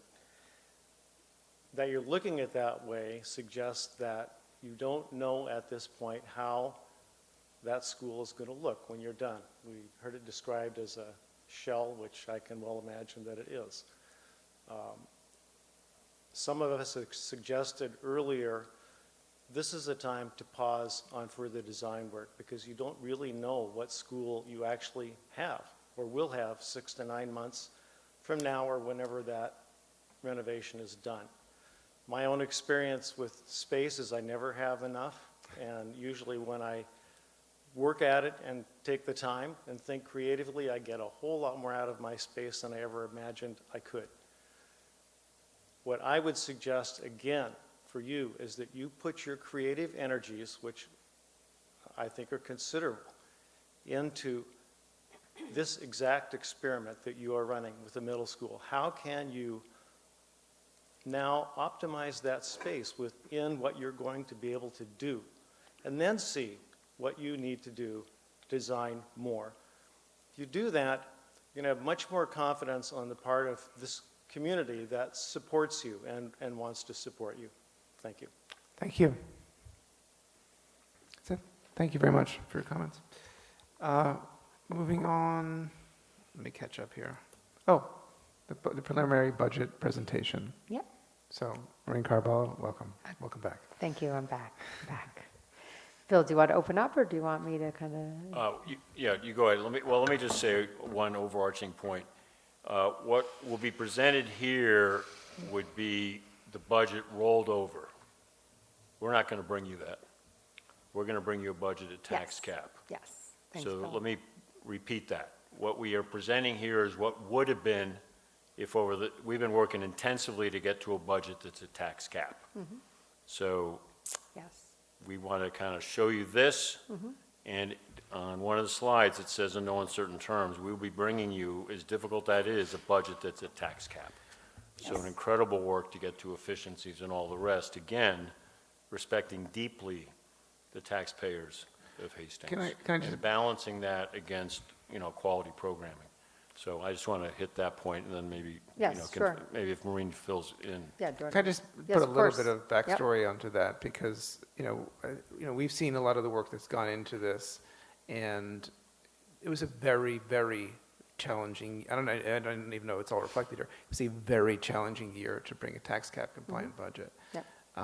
And again, I don't know how much we're going to get into it, but I just want to thank both of you for making that a reality. So, the Thank us details in on that March. will follow. Tonight, it's framing the drivers, Yes. the larger Yeah. understanding, and where we would have been if we didn't do the heavy lift that's underway, and that will be brought to you formally with the entire budget. And at that point, we'll list a number of very important requests that we weren't able to honor, but that'll be later. Yep. So it's So- a stage by stage, step by step. Yes. So the last couple years, I think it's been a really good idea, and I think really since Bill's come here, we've, and I think we would have done this presentation the last time we met, but just with the flood and things kind of pushed us off a bit. But we've been starting our budget process much earlier, because typically, although there's some legal deadlines in terms of when you present your budget, and we'll review some of those. We kind of called out some key dates in the last slide of this deck. The board, I think rightfully so, it's really important, especially with, budgets are challenging every year, and they continue to become even more challenging for a number of factors that we'll list here going forward. But I think doing the early work with the internal team, this work really does start really early October, because once, of course, the schools are open and underway, we start to kind of dig in and start, thinking about, putting together our following year's budget. So again, we'll just walk through some things. So this evening, we're going to, we can provide some there's some factors that we do know today, and that those factors won't change. One of which is the tax cap calculation, which we'll review. And again, that is when we talk about, as Bill had mentioned, bringing the budget we know we will be bringing to the board and the community in our first full budget presentation will be a budget that meets the tax cap calculation. And I'll review with you what that means for Hastings. Again, there's a few pieces of formula, one of which is driven by the CPI, which is 2%, capped at 2%, and then the others are unique to districts, and they're provided by the state. New York State provides us that calculation. We'll just go at a very broad view. I'll show you a current budget overview. That budget overview shows that rollover budget, and as Bill said, the tax amount levy that is indicated on that sheet would be if we weren't going to make some reductions to bring the budget back to tax cap. And again, as we present the budget in February and get into the details, we'll go line by line in the different things that make up and the different changes. And we're going to again review the things that are all cost drivers for every district. In enrollment/class size, it's individual students' needs that drive our budget. Health and retirement costs are huge and continue to rise, contractual obligations, and other requests and personnel considerations. We'll also, as we always should be doing, is not only thinking about what our next year's budget is, but we're constantly reflecting what does that mean the year after and the 5 years after next year's budget. Because again, it's about bringing in a budget tax cap, but looking at the sustainability of what we do. Going over very quickly, tax cap calculation, it is here for the record, and if anyone wants to ask me any particular questions on each line item, I can go through it. But really, the tax cap is, you have your current levy, you multiply it times your tax-based growth factor, which is provided to us by ORPS, the Office of Real Property Services, which gets that, derives that number for districts based upon information they receive from the town of Greenberg. It's a growth factor. It means that in addition to the 2%, this is another allowable growth factor that we're allowed to increase our taxes. It allows us above that 2%. And then there's some ins and outs on debt service. And again, all of these, we're audited on all these factors each year. We have to submit this on a separate portal. So, everything has to line up with the pilots and all the rest. So what does that mean for Hastings? Next year, we're allowed, a tax cap compliant budget allows us to raise our tax levy by 3.66% next year. So the line item on the bottom here is if we were to just roll over that budget, and when I say roll over, it does include things such as like out of district placements and things. That, I mean roll over in the sense of if the FTEs of staffing were to remain the same and the people in those staffing positions were to remain the same, we would be about $450,000 over the tax cap. And that's also not factoring other additions we believe need to be included. One of the things we did get hot off the presses this week was that we do have our governor state aid runs. Last year we got them a bit earlier. We received them last year on January 16th, and this year it was yesterday that they were released. And we've been talking a lot about the governor's proposal throughout our board meetings. I think even starting last year, this conversation and coming into this year, the governor last year actually proposed a lot of changes that would have reduced aid to Hastings in districts like ours. She talked about, and this was in her proposal for last year's budget, about looking at the foundation aid formula, changing particular percentages that we receive on expenditure-driven aids and recalibrating some of those factors, looking at wealth factors and things such as that. And then also speaking about getting rid of the hold harmless. So hold harmless means that even if those factors were to change, and in particular for foundation aid, a district would always receive at least what they received the year prior. So last year, when this was initially proposed, the legislators pushed back against it, and we, in fact, were made whole, and we did, in fact, have an increase in aid last year.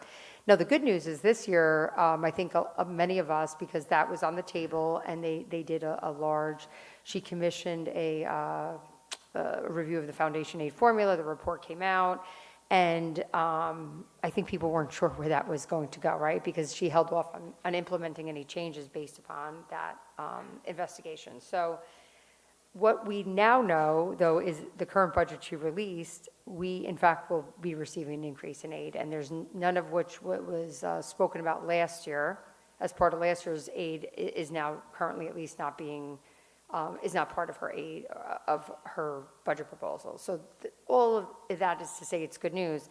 But I think, some people believe maybe because it's an election year coming up or whatever the reasons are. And again, this is what I'm reading, not my own opinion on it. But the thing is, I just want to caution, sometimes people will see aid runs either sometimes in newspapers. One of the things the governor has done in districts like ours that do not have universal pre-K or have the space for it, and it would cost us more than $500,000 to run it. If you look at our number, it includes a $500,000 allocation that we don't get. So, I just say that always I just put those things in there, and some of the other expense-driven aids, their projections of what they believe we may spend in those. So sometimes they're either a little bit higher or a little bit lower. It could be either. So right now we, and I'll show you what that means for us in our budget overview, but we are projecting an increase. The 2% across the board is on foundation aid. That's pretty easy and straightforward. And then the other aids, we look at what we know we're actually spending, which will then, we can anticipate what we will receive next year. So.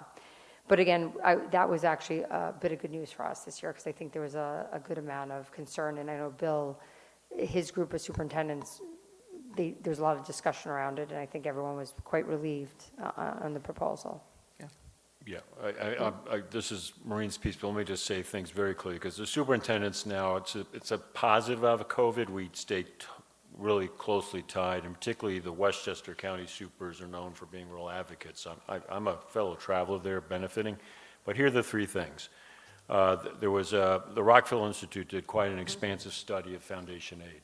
It's too complex to have really affected anything this year, so it's a future year issue, and that's what the superintendents have been pitching, saying, please run the models, understand what this, all these recommendations from the Rockville Institute mean, and then we may understand the foundation aid. So we're pretty confident, maybe not in the best way, the governor will come back to that.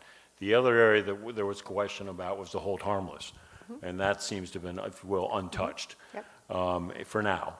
And the third area is reserves. There's been concern that, and I'm in a public meeting, concern the governor might do things to limit the ability to hold reserves.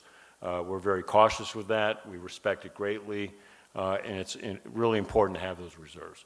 So those are three things coming down the path at us, not this year, but we're pretty sure there'll be factors. And that's another reason we're going to bring you a conservative budget, because we know we've got several years ahead of us that could be difficult for at least those three reasons. But go ahead, Maureen. Yeah, sure. Yeah, so then, so again, but at least for, as we planned for this year, we were happy to see an increase in that line item. Yes. So again, this again says draft budget overview. We are early on. Things could still shift, change. There's still things that, could come in and out. But again, as we earlier mentioned, looking at our current staffing, this does include, we do have projections, especially in the areas of special ed and E&L, because they're so individualized to students. They have, it's not necessarily comes out in enrollment.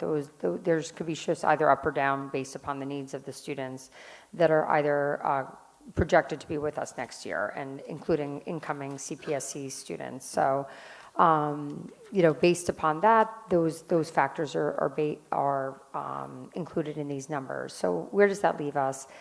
The four categories, these are the categories of the four different buckets of overarching categories, and we'll go again into great detail when we get into the budget in February. But right now, we were projecting about almost a $3 million budget to budget, and that would require a 4.6% tax levy increase. Now, as Bill said, understand that we will be bringing you a budget that reflects a 3.66% increase. But just, I think it's important for people to understand that we cannot achieve that without making reductions, which of course, because on the revenue side, I'll just speak about that for a moment, you can see that we're already factoring an increase in state aid of close to $500,000. We are anticipating, again, our miscellaneous receipts, which are generated from sales tax revenues, interest income, tuitions we receive, rental of our facilities. So we are anticipating this year, and solar lease rentals that we are receiving some income for. We are projecting an increase there, budget to budget, although we think it'll be a little bit less than our actual this year. And some of that is because we have insurance recoveries in that's a miscellaneous category. We do not believe we will have as much appropriated fund balance to offset the budget. Again, that's something we have to be very cautious of. It's really based upon the performance of this year. And again, just to kind of dial it back to conversations we had early in the fall with the board, as you know, we had close to $1 million of unbudgeted expenses this year. To go back to the top of the sheet here, that has a direct impact on what's happening next year. We started our budget cycle with adding $1 million prior to needing to then increase all our other line items, because there's new staff members that weren't only hired for this year, but need to continue on with us next year. In particular, about 3.0 of E&L teachers, close to 3.0 of new teaching staff that was not included in the budget, was unknown at the time of the development of this budget, but then during the time the budget was adopted to the time, the fall came around, there were students that we needed to increase our staffing. So we started this year understanding we would need to reduce just to be able to have enough money for those positions that are driven by direct student need.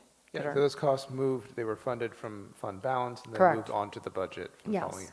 So that's why, again, we had started very early on understanding that these are not, this is a recurring cost. This is not like, we occasionally have a loss that we do have to pay for, a facilities loss outside of insurance. That's a one-time cost, like the work on the Burke estate, right? It was a cost, but it's done, so. But there are things in which, when we started off this budget, we were already kind of in a tough spot. And that impacts the amount of appropriated fund balance we have to offset the next year's budget, because that's money directly related to savings that we have this year. So that number, that's why there's not, that's why you're seeing a reduction in that appropriation, but we are recommending an increase in allocations from other reserves. So overall, we did try to, had we not had those increases in other revenues, we would have to have increased the levy close to $3 million. So thankfully, we had other revenues to offset that increase. And then the remainder of the budget, to bring us to tax cap, we will have to make reductions in expenditures. I don't think we really do not have more money to offset any, we wouldn't be making a recommendation to offset any more from, say, like any other of the reserves, because really it wouldn't be appropriate. So right now, that's where we see ourselves. And then, okay, so budget challenges, again, this is at just a very high level, some of the cost drivers, and they're the same every year over year. Actually, this year, thankfully, the teachers' retirement system payments are a level percentage, although it's driven by, as the salaries go up, of course, the cost goes up. So that number, just as a contrast, this year went up about $350,000, that one line item, those two line items combined this year. Next year, we're only projecting about an increase of $165,000 for the retirement system payments. One of the areas similar to this year we're seeing huge increases in is our cost of health insurance. Health insurance it's a little bit below 10%. The cost of health are, cost of the plan going up for next year. And it was double digit last year, wasn't it? It was 10% last year. It was over 10% last year. So 20% in the last 2 years, and I believe it was 5% the year before. And that, I just went to the meeting last week. They are anticipating that to be at the same level next year.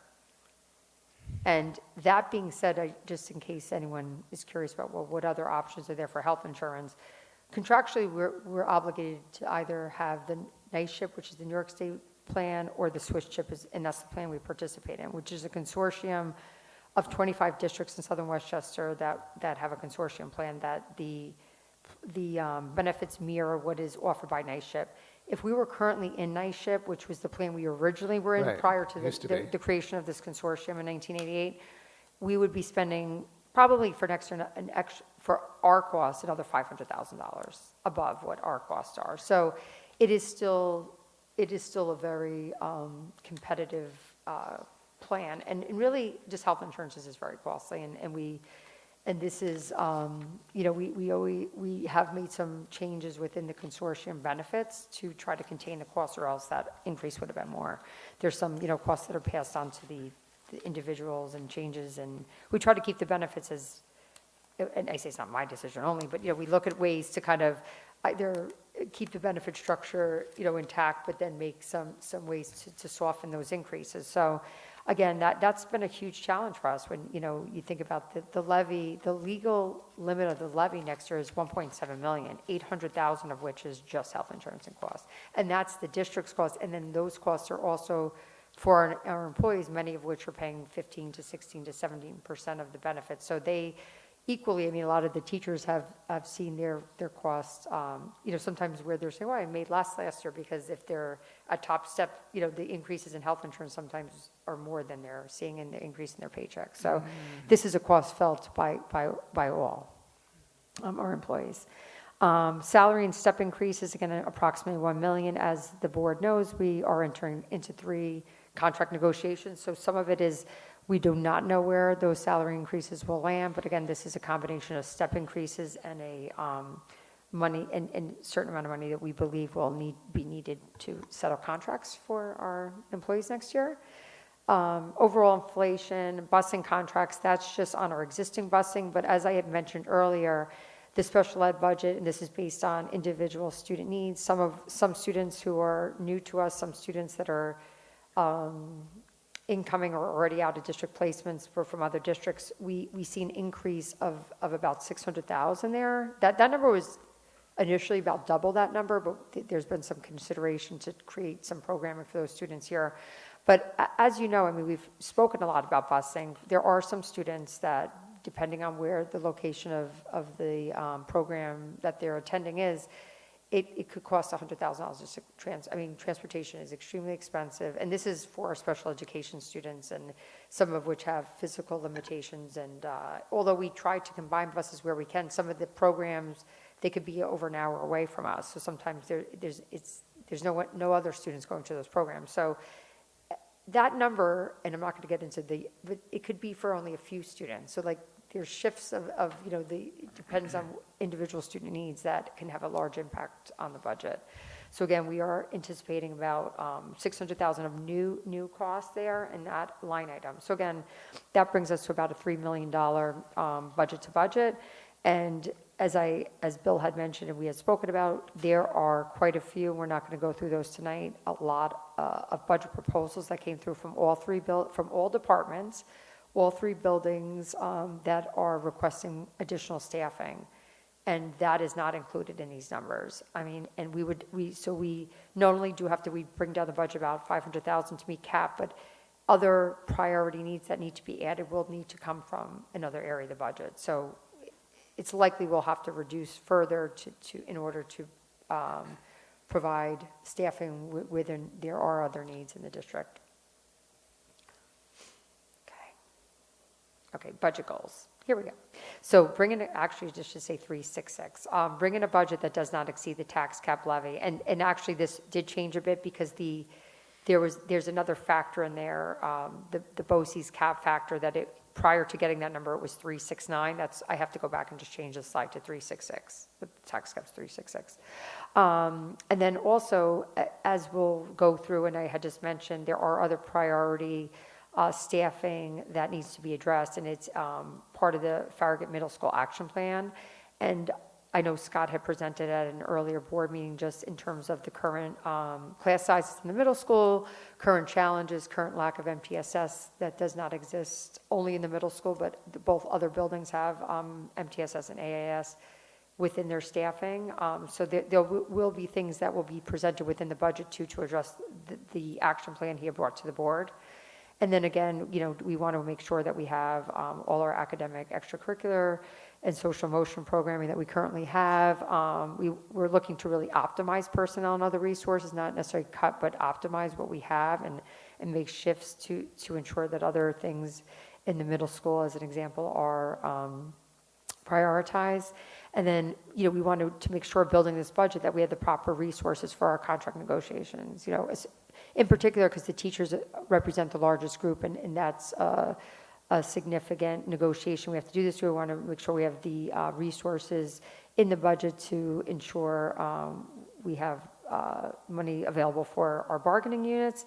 And we also are looking, we have to build a budget that is financially sustainable, which is very difficult, and I don't even know if that's even completely achievable. Like, as we look, and we'll talk about the 5-year plans, because I think each year brings its own set of challenges. And then again, we need to continue to be responsible use of district reserves, because as an example, a year like this year where we've had a much tighter budget year with these unexpected expenses, the amount of money we'll have left over at the end of the year to replenish some of our reserves as we've been using them will be limited. So again, when those reserves are gone, then you're creating long-term financial gaps. And for purposes tonight, this is just, again, you see the enrollment next year for Hillside is relatively flat. The reason I have I put highlights on these sheets is just as an example of where, although the enrollment's relatively flat, Amy just, was kind of flagging, we're seeing kind of a creep in the class sizes of first and second grade. I think typically they like to try to keep them, there's going to be some sections with 22. Historically, we've been, in the last few years, being closer to like 19 to 20 in some of those first and second grade classes. Particular, there's a lot of students, the needs in those classes are different. And Amy, we'll speak about that in more detail, but there's reasons behind that, not just the numbers. Some of it's just due with the amount of students with IEPs in those grade levels, and the concerns that even with the 2 ICT sections, there's a lot of students with 504s and IEPs that may be a little bit high for those grade levels. But right now, because of the tightness of the budget, we're currently projecting a flat 28 section there, although I think there's a desire to have more than that at Hillside, or by the Hillside administration proposed increase. And again, similar at the middle school, we currently have 22 sections of at Farragut Middle School, but as you can see, where the class sizes currently are at Farragut, and what we're anticipating, their incoming 5th grade from the 4th grade this year will be a larger cohort. So again, they're going to be more at that 26 number in some of the sections, and that's with, not 100% knowing if we're going to have more students moving in. And there will be a proposal to increase the sections there. It's not reflected here, but if we were to keep our flat sections, and the way it works from 6 through 8, because of the different needs of students, we do in fact have a lot of class sizes in the middle school that are 25 to 27, and that's become a little bit, problematic, especially, again, it's not only the students, it's the students, and as you had referenced before, the amount of students that have IEPs, that, that it's also the students' needs in those grade levels, that I think there's going to be a recommendation to increase some sections there to possibly go to at least 23 to 24 sections at Farragut Middle School. And then finally, the high school, and you can see here the high school actually has the lowest class size, or in most cases, they are running the lowest class sizes. A lot of these are average class sizes. What we see at the high school is most classes are running below 20. And again, we'll be getting into more detail as we present the budget. Sure. Maureen, can I connect sort of bond? Sure. If you come back to slide 9, please. And this will show we really are listening. I think to clarify, the existing footprint within the Farragut wing, all the floors, those are very tight rooms. We cannot make them smaller, meaning we can't create more classroom space within the existing footprint. the basement area that was most damaged, that's where we might look at some flexibility as to, is it better to think about offices down there going forward and relocate offices from elsewhere? But I think it's a creative idea to say, if the building's truly gutted, can you actually put more classes on that second floor, more classes on that first floor? You can't unless you make them smaller. And given where we are with class sizes, and I'm in all these rooms a lot, if we could walk the community through and not have, issues of disrupting space, and we will, we want to use photos and all the rest to help people see how tight that space is. So I think it's a good thought that's been raised. I think we just have to come back with the existing framework, if you will, class sizes. So, physical space. Yes, Is what I'm yes. talking about, as opposed, because the numbers are what they are. Exactly. Anyway, You mean sorry. if we break sections in the middle school, that we would be short on space? Right, Yeah. meaning if we were to say, in rebuilding the second floor of the Farragut wing, if we were to create more classroom space up there, the rooms would be far too small, Yeah, because they no, already we are wouldn't do that, small. yeah. Because the fifth and sixth grade, we would have the elementary standard in those Yeah. rooms, so, yeah. Yeah. Yeah, so, and again, this is just part of the budget, so the special ed, E&L are based on individual student needs. This is something that will likely change between now and when this budget is finalized, and, even because that's just the way it is. It's still relatively early on, and again, we'll keep, this is a constant conversation as we look at things that may change either in or out. Maybe some students come back, go out, or, whatever the recommendations may be. And again, we're going to get into much greater detail so you have a better understanding of the impacts of this. And again, just as a review, when we do this, and this is not to scare people because I think the numbers, and again, but it is really important to see how numbers grow. And I think the staying under a tax cap, I mean, although it, as I mentioned earlier, just as an example, just the increase of health insurance, and this is not unique to Hastings, but it has become extremely challenging to be able to sustain budgets. Like, we are at a point in which, in order to keep, to remain under the tax cap, it'll require, not only for this year, my guess, and we'll go through it in the 5-year projection, we'll likely find ourselves in the same situation next year because, and again, this is based upon information that's given to me. I mean, maybe health insurance does become more, less costly next year, but the folks, they do a very similar process where they're projecting out 5-year, what they're going to need in the next 5 years to sustain the level of benefits. So I'm pretty confident it will be 10% next year. So again, we kind of already know as we look at the projections and we bake some of those in. So as an example, this year, we'll look at the first column here. It's our 24-25 adopted budget, $59,645,000. The middle column represents kind of where we're tracking right now in terms of estimated end of year. And again, we are in January and we'll tighten up those numbers. But just assuming we spend around $59 million or so of the budget, or probably a bit higher, then we use that as our starting point. And then again, this is based upon individuals. This is, we know our staffing, we know who will be here with us next year. And we do have some factors such as we know what our benefit cost is and all the rest. But there may be some variation because with some retirements and depending on who comes in, some of these numbers can change slightly on salaries. That's why there's different high, medium, low projections. But if we were to just focus on the 25-26 projection, and we'll look at the low projection, it's pretty much tracking what our budget currently is, which is that $62,468,000, which is a 4.73% increase in our budget to budget. It's more or less that, and again, some of these numbers could change a bit, but it shows you, and interestingly enough, as we look at previous years when we've presented this, the exact budget we have this year is more or less what we anticipated. It's kind of trending. But as we look at out years and seeing that budget growth, you can see that each year just kind of keeping status quo, and if there were nothing to really change, we're somewhere in that 3 to 5% budget growth each year, depending, each year is a bit different, but just as you blow out those numbers. And that's one side of the equation. But what is the more challenging side is the next slide. And that is to say, using the tax cap as a measure. And again, this year we had a growth factor. So this year, we're able to levy 1.7 million, which is in the third column there. But, and you can kind of see that first column says revenue shortfall, $500,000, and that's exactly what our revenue shortfall is, right? Because it's looking at one side of the equation and saying if you levy X amount and you have this much more to raise and you increase all your revenues, what is the difference in those numbers if you're trying to be a tax cap compliant budget, and it is in fact $500,000, which we can see here, and depending upon if we spent more money, that obviously that gap grows.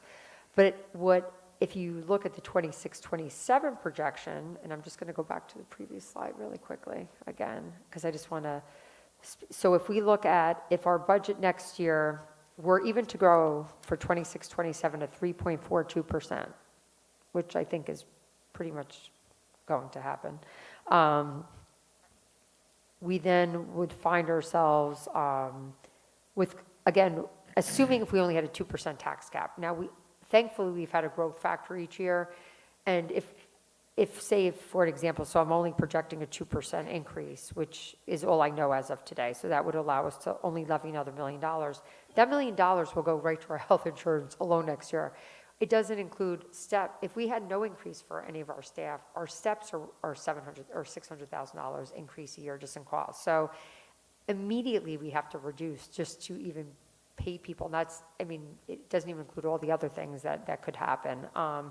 So I think that's where, for this year, we're confident we could be under tax cap, because as you can see, it's not in the grand scheme of things, $500,000 we can manage coming in with the budget. And there are some efficiencies we should be looking at and should be making, because quite frankly, there are things in which are nice to have, but I think we could be more efficient. We have a lot of retirements this year. We have opportunities to look at all of what we're offering and see if there's ways to be more efficient in doing it, not getting rid of anything, but just being more efficient in how we are scheduling things. So we know we can make that happen this year. And that may actually help us in future years once we finalize this budget. Maybe some of these, depending on what we're able to tighten, some of these future years may tighten up a bit too. But this is why districts occasionally, I'm not saying we're doing it this year, do have to go for an override, because there's a point in which if we only had, as an example, a 2% levy increase with no growth factor, we would be, that number, our differential right now would be $1.3 million. And when you start making those type of reductions, you're talking about 7, 8, 9 staff. You're talking about a deep reduction in staffing to achieve that. So I say that to say we're fortunate we have the growth factor. We always have to keep our eye on it. So when we bring the budget, even if sometimes we can afford to keep something for a year, if we can't continue to, if we're kicking the can down the road, it just makes it worse. So I think when we bring you some recommendations for either, reduction, I don't want to say reductions, for optimizing staffing and looking at the number of staffing we'll be recommending next year, you have to understand that it's not only impacting what we're able to do this year, but it'll have implications in those future years. So sometimes we need to make some of those decisions to, ensure that we can pay for all the things we need to pay for. So on that happy note, so on the budget calendar, you can see tonight was we were able to provide you that tax cap information, the budget, the state aid information, which is great.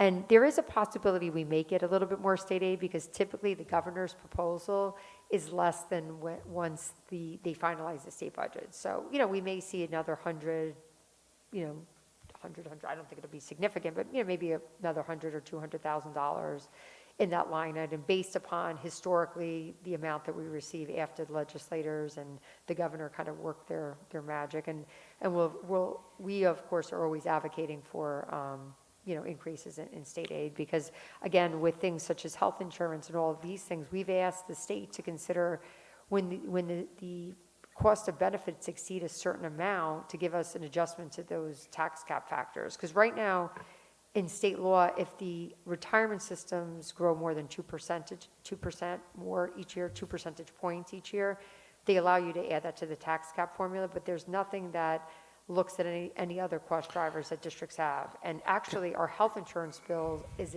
a lot more than our retirement system bills are. I think it's sort of just, it's I mean, this is bracing stuff to look at, and it's stuff that we all wrestle with. And, you know, one of the issues in New York State is how expensive it is. You know, the average per pupil spending in New York State last year, or maybe this year, 36,000 and change, which is where we're at. Actually, we're actually average.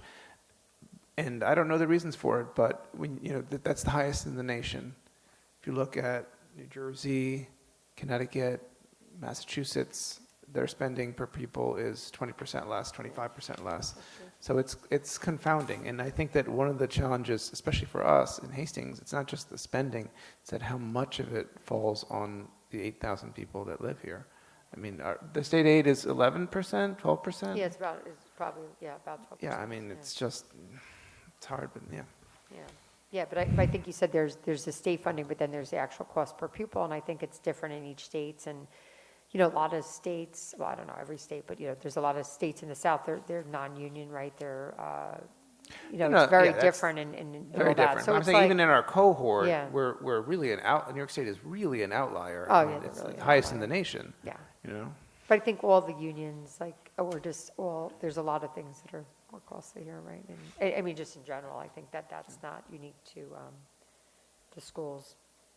But that, you know, being said, we're on target we had, you know, today's presentation, and we were able to kind of give the board and the public an update on kind of where we are, so you kind of understand where we're going. The next February 11th will be really focusing again on the overview, and we'll be getting into the non-instructional portion of the budget, and then at the 25th, because some of these other are just kind of, you know, important dates that we don't want to miss, but there's other legal dates that are also in our budget calendar that I didn't call out on here, but the ones for the board that are really important to keep your eye on. We'll be looking at March 11th to update any final state aid projections, as I mentioned. If those shift, we may have an opportunity to make some shifts. If we receive more revenue in the state, that may impact some of the proposals or some of what we propose in our budget. We'll get into the instructional budget on March 25th, the details there. And then the board adopts the budget about a month later, and then the budget vote is a month after that. And again, there's the budget hearing and some of those other items, but those are after the board adopts the budget. So just really for things that the board has to be thinking about in terms of the timeline. So as you know, those dates come quicker than you think they would. Yeah. Maureen, thank you very much. I'll open up for questions, comments from any board members.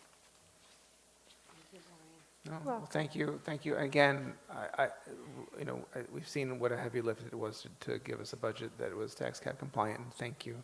Thank you very much for that. Moving on to business items.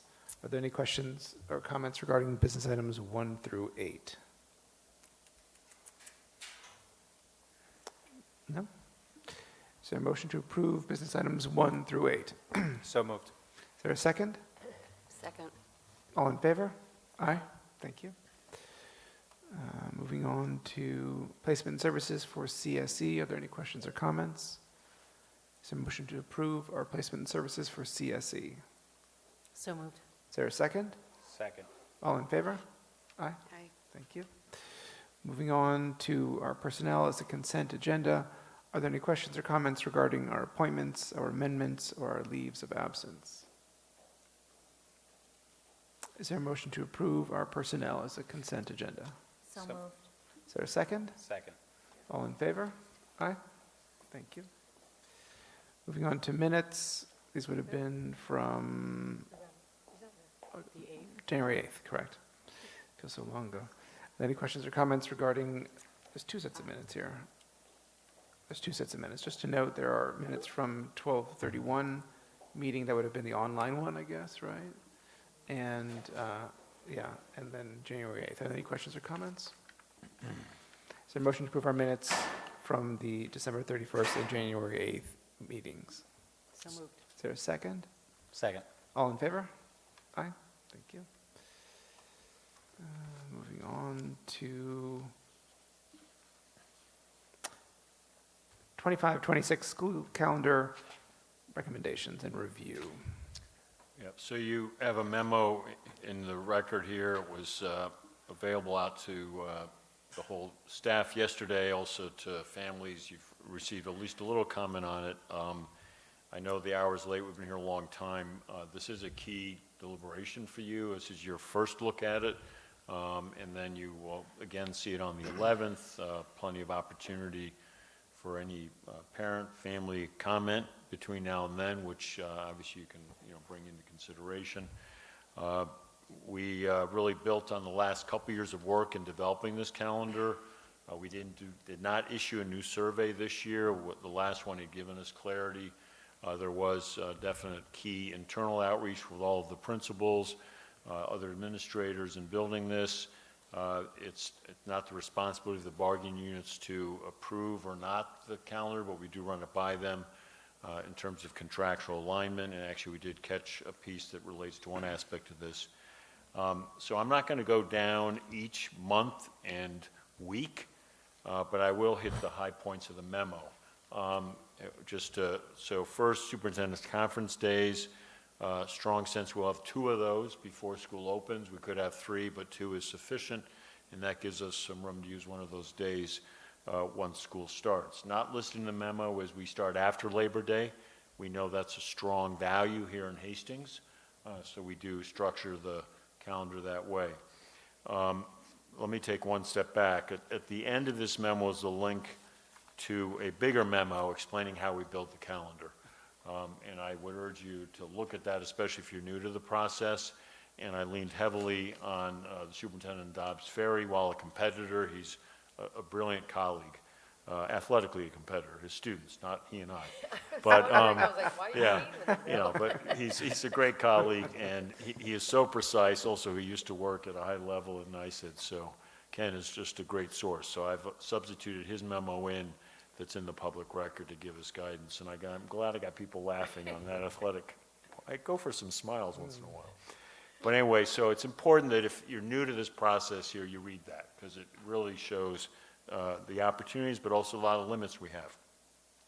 Diwali, it may be the most point of discussion. We as an administration knew it would be. We looked very carefully at the best way to handle this. This year, we had combined it with the Superintendent's Conference Day. That option was not there for us because of it falling early in the year. We also do look at the rhythm instructionally and timeline in terms of the length of weeks, et cetera, and adding another one in a 4-day week in sequence for us instructionally, and then I made the final decision, was going to be quite problematic.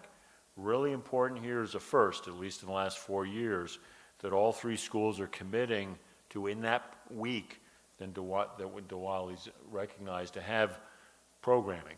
And I think it wouldn't be solely an assembly, but to look at programming, reach out to external partners to help and really plan ahead on that. But the 3 principals are very committed to that.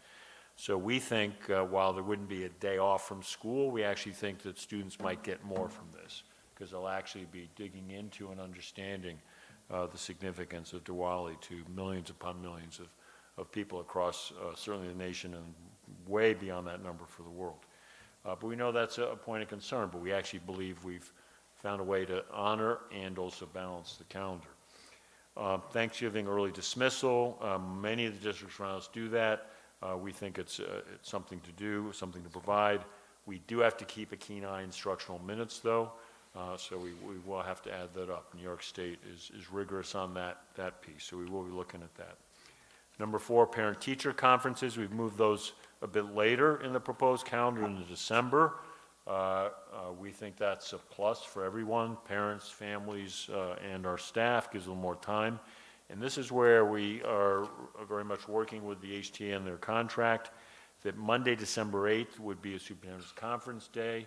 Those conferences would be during the day, but then on the 11th of that week, Thursday, would be an evening conference. So that's a little bit new design. In the contract, teachers have up to 3 evenings they're obligated to provide, but they have to be on a Thursday or on the night before Superintendent's Conference Day. So we've come up with this arrangement. We think this works well. It gives families more choice and opportunity.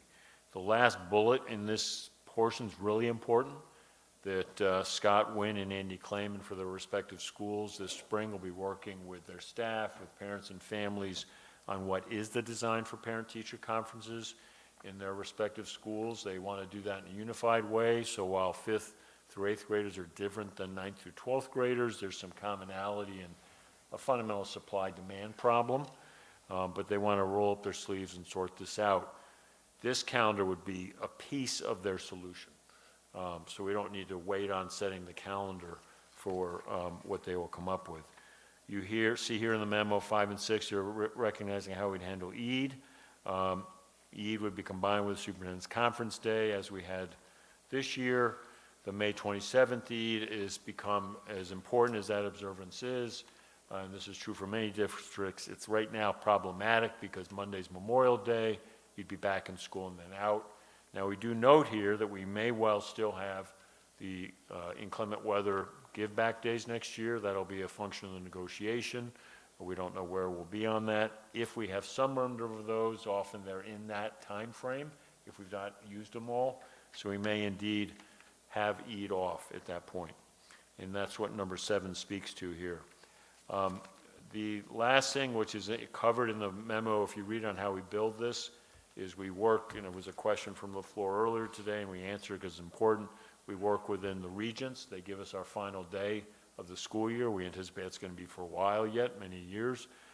We also have to work with our Southern Westchester BOCES, their calendar, and then we do try and align and connect with what other districts are doing.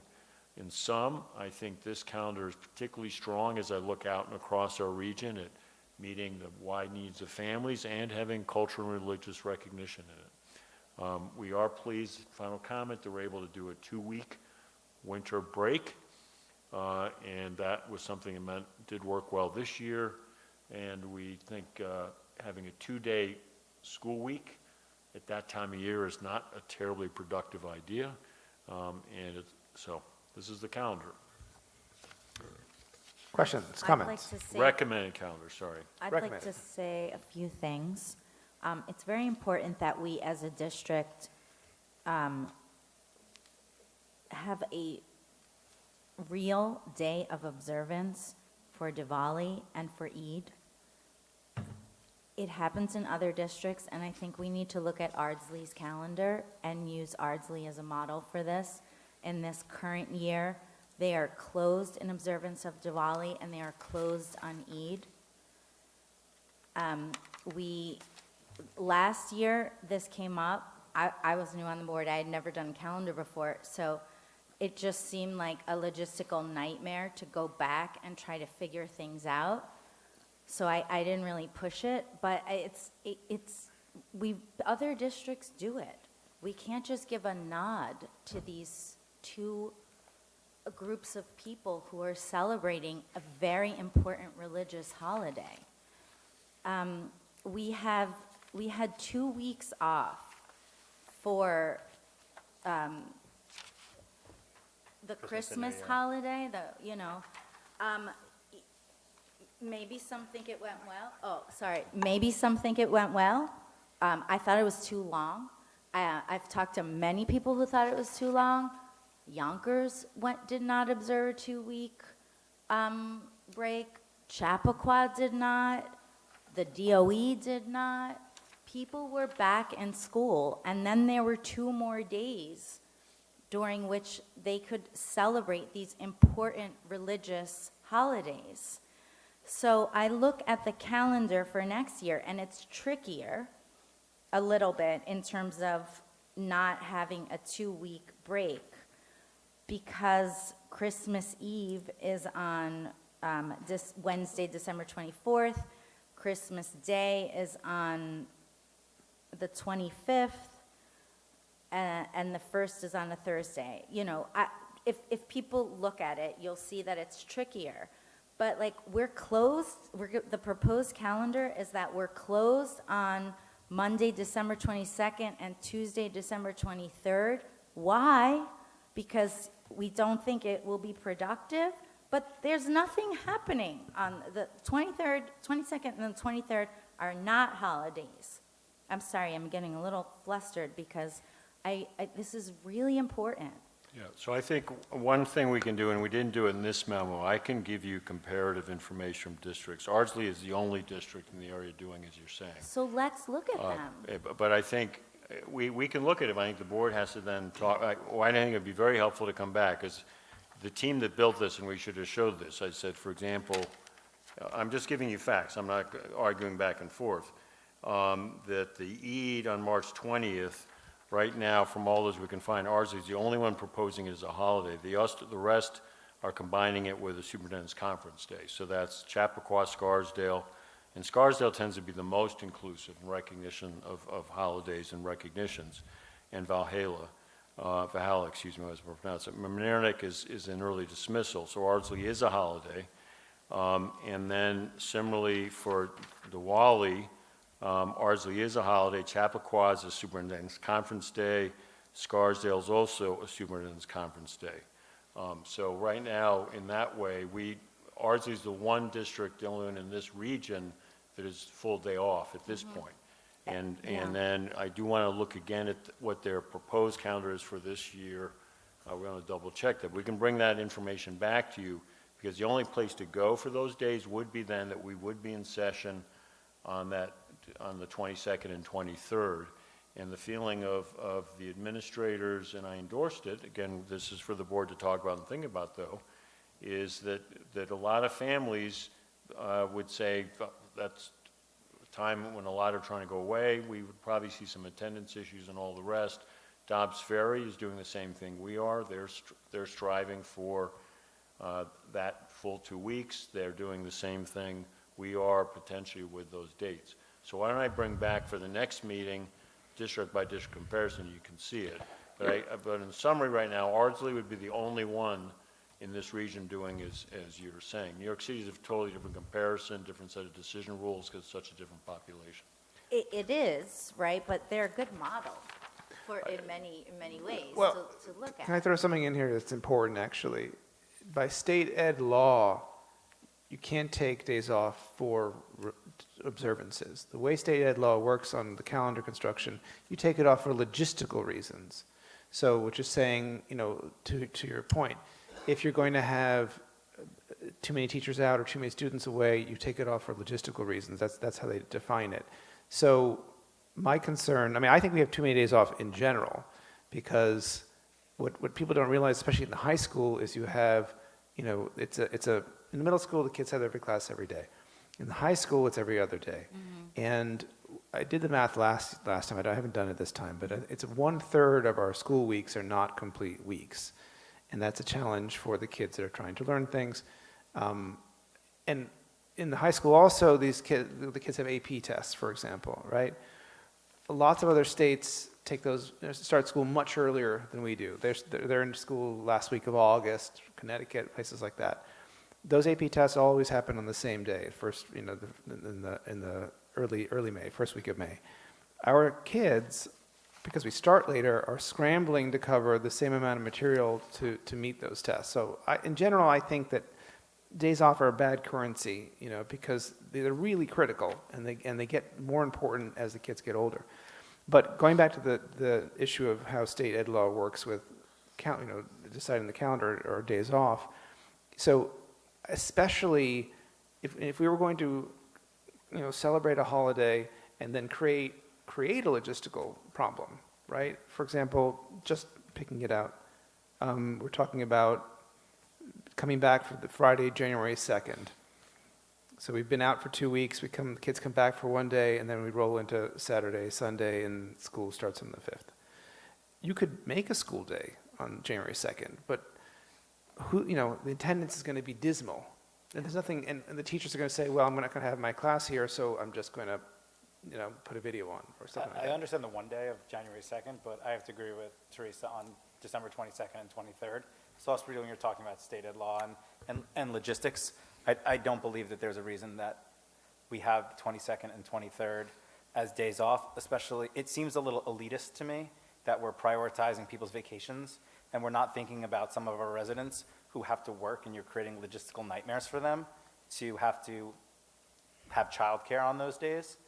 Most people are working on the 22nd and 23rd. No one in any business or other field has that day off.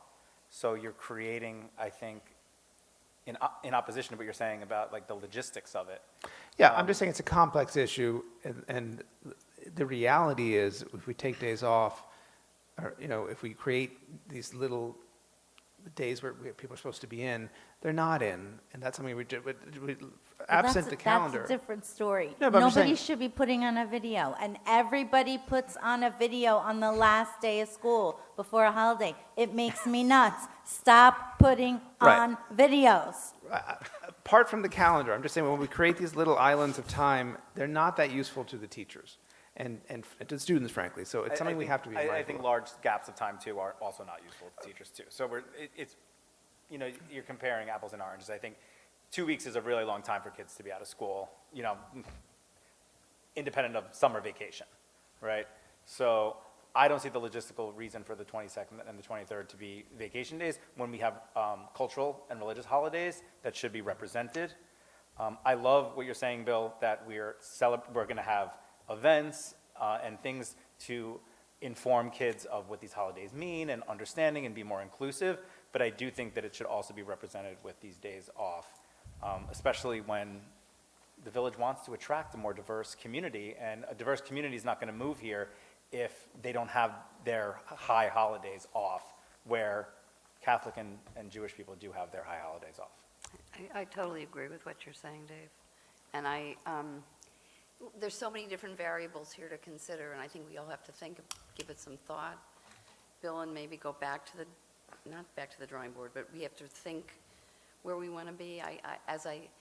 I can imagine that there are probably a number of faculty and staff who would like to have 2 weeks off. I mean, people want a break at that time, but I think the other side of it is kids out of school, parents needing childcare, those 2 days, 22nd and 23rd, to have school and allow us to have other religious holidays off. I don't think coming back to school on the 2nd for 1 day I think that feels Right, that wasteful seems, to me. that seems very, not Yeah, a that's positive not experience for productive. anyone. But, Alex, I didn't understand what you said. You can't take off holidays for. I don't can't remember the take days exact definition, but I remember we looked into this a couple of years ago, For and observances? Is that what you said? But that's, it's basically, they split the hairs, basically. So they don't let you you can't say, oh, we're taking a holiday off for this religion, or this, whatever it might But be. that's not But true. that- We I take mean, off for here Rosh on- Hashanah and Yom Kippur. right. No, but I'm saying legally, they say if you have it was actually sort of a way for, if a community had a unique population, that they could take it off, but not for the religion, you could say it's for logistical reasons. I'm just saying I get it. how it's termed, Yeah. I'm agnostic on the use of it. I'm just saying the reality is, like you're saying, on the 2nd, if we make that a school day, no one's going to show up, except the poor teachers, right? So it's pedagogically and looking at the goals of the students, we have to be realistic about it also to a certain extent.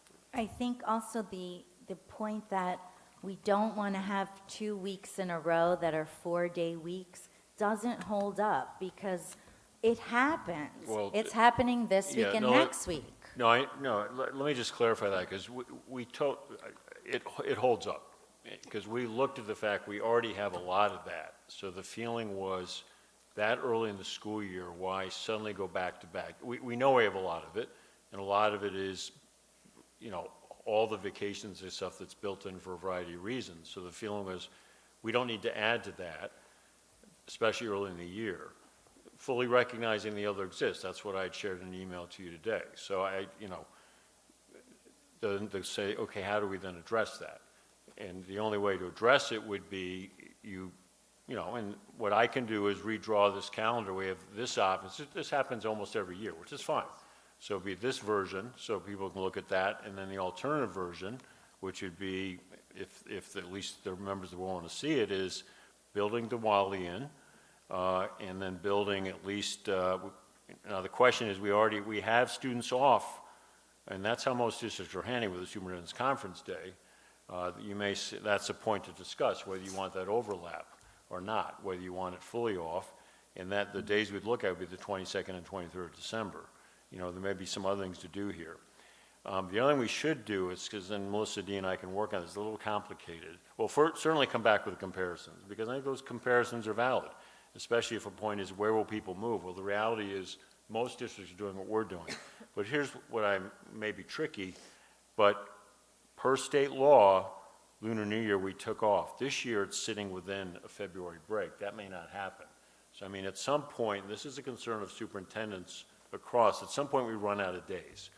And then you start impinging on, it may not be a 2-week break you're pulling back, but you may not have the days to have a full spring break.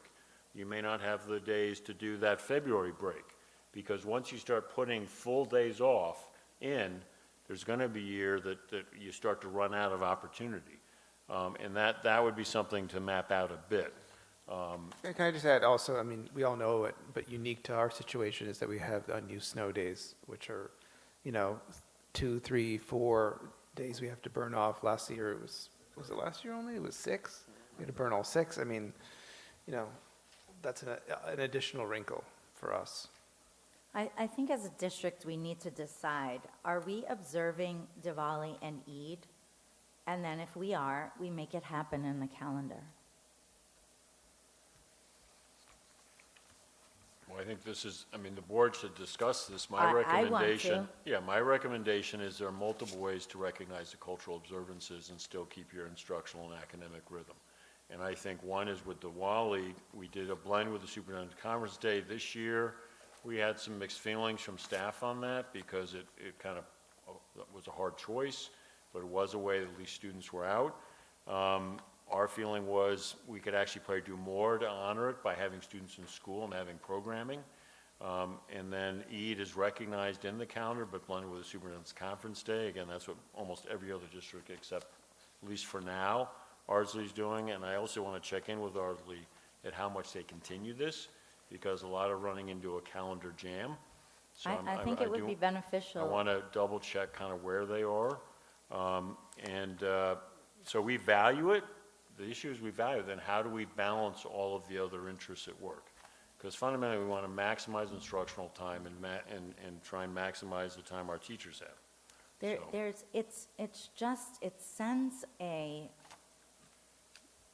not great message to families who are celebrating those holidays when we say we will give 2 full days off for Rosh Hashanah and 2 full days off for Christmas, but you only get off because it falls on Superintendent's Conference Day. And you have to make a choice. Yeah. Yeah. Like, sorry. And when we did the calendar survey like 2.5, 3 years ago, I think it was 100% wanted a multicultural calendar. But when you drilled into we can pull that back up. When you drilled into particulars, was a small percent wanting those particular recognitions. Yeah, I mean, I'm just going to say that I feel conflicted right now. Like, I mean, I feel like I'm being pressed to, like, put my cards on the table, and I can't tell you that I definitively feel like, I've always been, an advocate for having Diwali included in the calendar. In different years, it's played out in different ways because of the permutations necessary to accommodate, the number of minutes and, having days off in the middle of the week, not specific just to cultural and religious holidays. My family does observe Diwali. I had a Hindu wedding. Like, I'm not going to sit here and say that, Diwali is not an important holiday in my but I also understand logistically, at least since I've been on this board for 6 years, how ridiculously impossible it is to put in a calendar not only that incorporates and reflects, the diversity that we hope to move towards in this community, but also just the legal expectations from the state. So I think it's, unfortunately the result of a lot of Byzantine moving around. So I would like to see, and in past years prior to coming into this meeting, I'm usually armed with the information for our surrounding districts, because while I think that there are, districts that have, calendars that we hope that we could aspire to, they also don't have some of the specific parameters that we have to work within in Hastings. So that's just my initial thing to say that I would like more information. But what I did want to say, not related to the religious and cultural observances, is that I'm really happy to see that this calendar, at least in this proposal, has parent-teacher conferences in December. Because for as long as I've been a parent in this community, and I have a college sophomore now who's went K through 12 here, parents since, just being a parent and, having served many years on the PTSA board, we're always like, how does it make sense for parent-teacher conferences to happen in early November when you've barely gotten to know students, half the time we've already had like a few days off because of different breaks, Right. and you're going to tell me you have insights to share with me after like about a month. So that's really Yeah. the thing that I'm going to react to, because the other things I'm kind of more, weighing in my mind, but I hope that that stays. And I do remember in past years, we've had it as like a half day here and a half day there, and evening conferences there. I mean, I like that it's one day solidly off, another day that has evenings set aside for conferences. I think that's a real upgrade in the calendar and reflects something that is more helpful and productive for families. Then I'll do a more in-depth study on everything else, but that was just my Can I reaction. ask a question about, so parent-teacher conference, I agree, it's so much better in December, makes so much, it's more logical in terms of providing a comprehensive picture of a child academically. So you said something about teachers are able, like in the contract, it says that they have to give 3 evenings? Not have to, we can go that up to 3 evenings. Okay. So is the thought, We will don't there have- be another talk about parent-teacher conference, or is now the time to ask? No, let me be clear. What you have in front of you is the plan to get it into the calendar. Scott and Andy will be doing work later, not Right. to sort of sort out what is the plan for the middle school and the high school. And then I think what we'll do is, they need to decide that, but I think we can make sure the board's aware of what's emerging. And to have some, just, Hillside's been fine. It's a very different arrangement here. But there is quite a big supply-demand problem at both FMS and the high school. But this is just to get into the calendar these dates, and then there'll be a discussion they're going to have about how to broaden kind of input, the engagement, not input. Got it, thank you. I do think this is a year-over-year issue, like every year you kind of come through this. I know that New York City Public Schools is a different entity at all, but last year they came out with 3 years of calendars. So they looked ahead 3 years. So we know what the 3 years ahead are in terms of holidays and everything. So you can look logistically, where does Rosh Hashanah fall, where does Christmas fall, where does Eid fall, where does Diwali fall, so that you kind of know, you can start playing with those days a little early. But I think every year you're going to come across this issue, what can you pick and choose? Yeah, so when I arrived here out of Connecticut, we always built to multi-year. We can't do that here because we're dependent every year on BOCES giving us the dates in the region. So that's where, New York City is its own entity. Yeah. When I worked Illinois, Chicago was its own entity from a whole policy framework. So it's similar here. And BOCES doesn't give us those dates until No, late in the in fact, game. we're actually moved a wee bit earlier Right. the last 2 years, so we can guess. So, I think Melissa D and I, because she's amazing at this stuff, she doesn't like the compliment because she's got to work on it.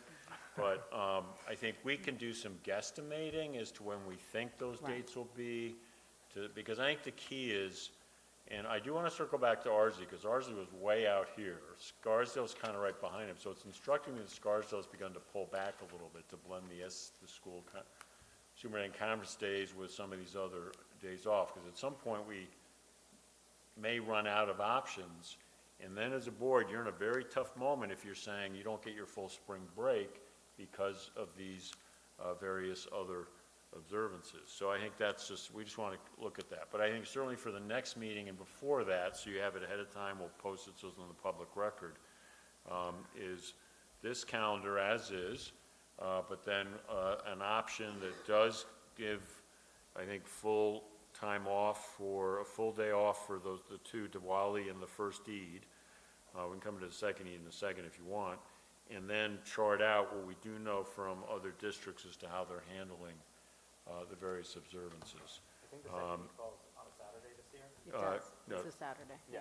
No, this year, but meaning for next year, the second Eid would have been on the 27th of May.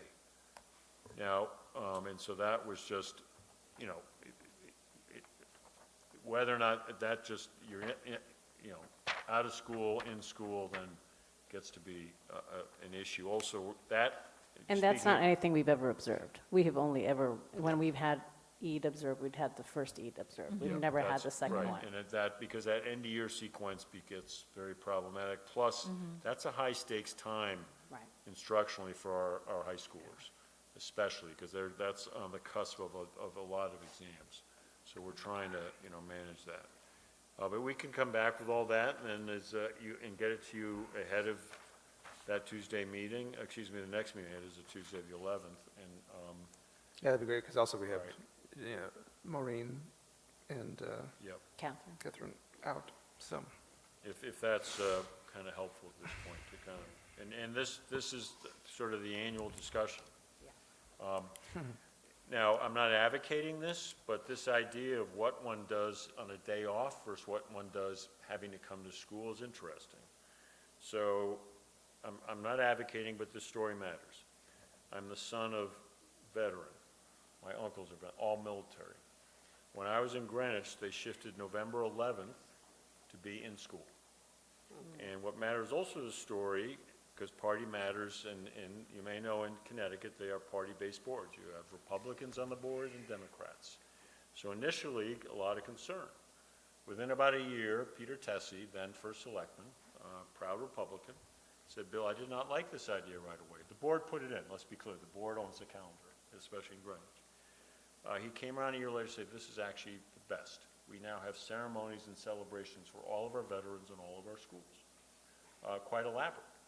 So he said, yes, we have fewer students at our Greenwich parade, but every building has something going on for veterans. So there's no way a Greenwich student misses out on what's happening. Weston did it similarly.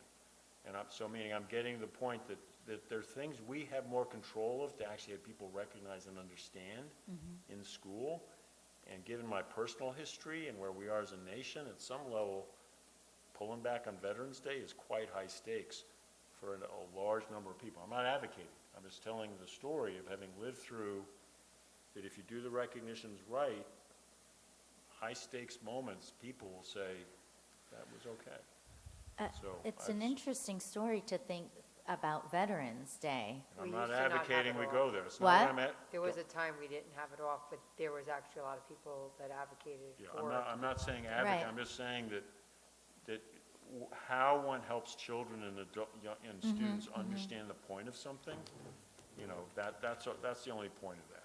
Right, but it makes me think about holidays that are religious holidays where families are going to come together at home versus like a national patriotic Yep. holiday. Yep. And it's, I don't want to say anything controversial about Veterans Day because I think veterans are super important to be honored. But I wonder if, since that's not necessarily a day when families are coming together, I don't want to offend anyone because maybe there are some families with veterans who are coming together. But it's just, that's an interesting conversation. Yeah, I'm not recommending we go that way. The village does a whole thing on Veterans Day. Yeah, I'm not recommending go that way, I'm just using it as an example. Right. So I think, you know, let us come back with that information, we'll get it to you. I'll work with Melissa, Dan, Wen, but I want you to have it well ahead of the board meeting, have it posted well ahead of the board meeting, we'd find a way to do that. You know, we can just blast it out to families so they have it, and then you've got comparative information, because that 11th has a number of things on it. We'd like to get this figured out sooner than later. I mean, conceivably, you could push it. You have one meeting in February. I'd urge you not to push this to March, because then we've fallen back into that later date for families who want to have a sense of things and staff. All right? Yeah. There was one thing I was just going to say with the gentleman, if they ever did move the Regents Day, as much as we say, oh, it's so late, if we moved it earlier, we'd have less time, because you're still going to have to make the days. It's true. So likely, if we were to, like, end school a week earlier, we would likely, like, lose the February. We'd be, like, really then having Yeah, to no, scramble. but that's a really good point, because Because there'll be pressure to you end would, school you would, earlier. you would definitely be in a case where you're cutting into week-long Oh, vacations definitely. to get your recognitions Which probably will be a shift. If they move it up, people will start, They want it. cutting breaks. At least February break will probably go by the wayside. Yeah, and if we think we get letters now, Yeah. we're not going to get And I letters. think, that I just February. want to clarify one more, because it was a good point relative to the survey. That multicultural calendar idea was, there was a back and forth as to whether we listed anything in here other than the fundamental dates. And that was to say, at least even if the days are not off, can the calendar reflect? So that was as much, that we wanted a multicultural, kind of really reflect, and then there might be different things going on in terms of some were days off, some were not. So, David, you have a point? Yeah, there was one small change that I would like to see in terms of Columbus Day and Indigenous People Day. I would prefer that Indigenous People Day would come first, really just to correct historic wrongs and celebrate Indigenous people's contributions, which are typically unrepresented in culture. So I would like to see it come first. You mean the words? I don't want it to be Columbus Day, Indigenous People Day. I want it to be Indigenous People Day, Columbus Day. I would rather see Indigenous People Day. Yeah, do we even have to say Columbus Day still is a Columbus New York State holiday. Yeah, they So- might give us the title of I it. looked this up. Because Okay. I know because Hochul made it Indigenous People Day official, but it didn't detract from Columbus Day. But I personally would prefer Indigenous People Day to be listed first. Is that possible, Bill? It might come, the wording of it might come from the state, because you're right, that's how it is, that's how they do it. But you said Hochul made it Indigenous Peoples' Day. What year was that? Like, yeah, was it last year, wasn't it? Was it Hochul? I don't know, maybe we can look into it. Indigenous People Day and Well, Columbus Day are a I'm- shared day now. I'm looking right at it. The legally required holidays in New York State, and actually the way it's listed here in Ken's document is, it's the way Dave is asking. So it's Labor Day is required. Oh, right. Indigenous Peoples' Day, Columbus Day is required, Veterans Day is required, so, Thanksgiving's required, Christmas and New Year's Day are required. Switch it. MLK Junior Day is required, President's Day was required, Memorial Day, Lunar New Year, and Juneteenth. Easy So switch. you could, Jewish holidays are not required, that's, No, upstate, they neither. don't have No, them. because it's different depending on the population. Yeah. the what? Well, Christmas, but anyway. It's late. All right. Thank you all, vigorous conversation. It's always, Let's take them off the calendar. yeah. Our very patient public, if there's anybody who would like to comment, I think. Oh, yeah, there is one.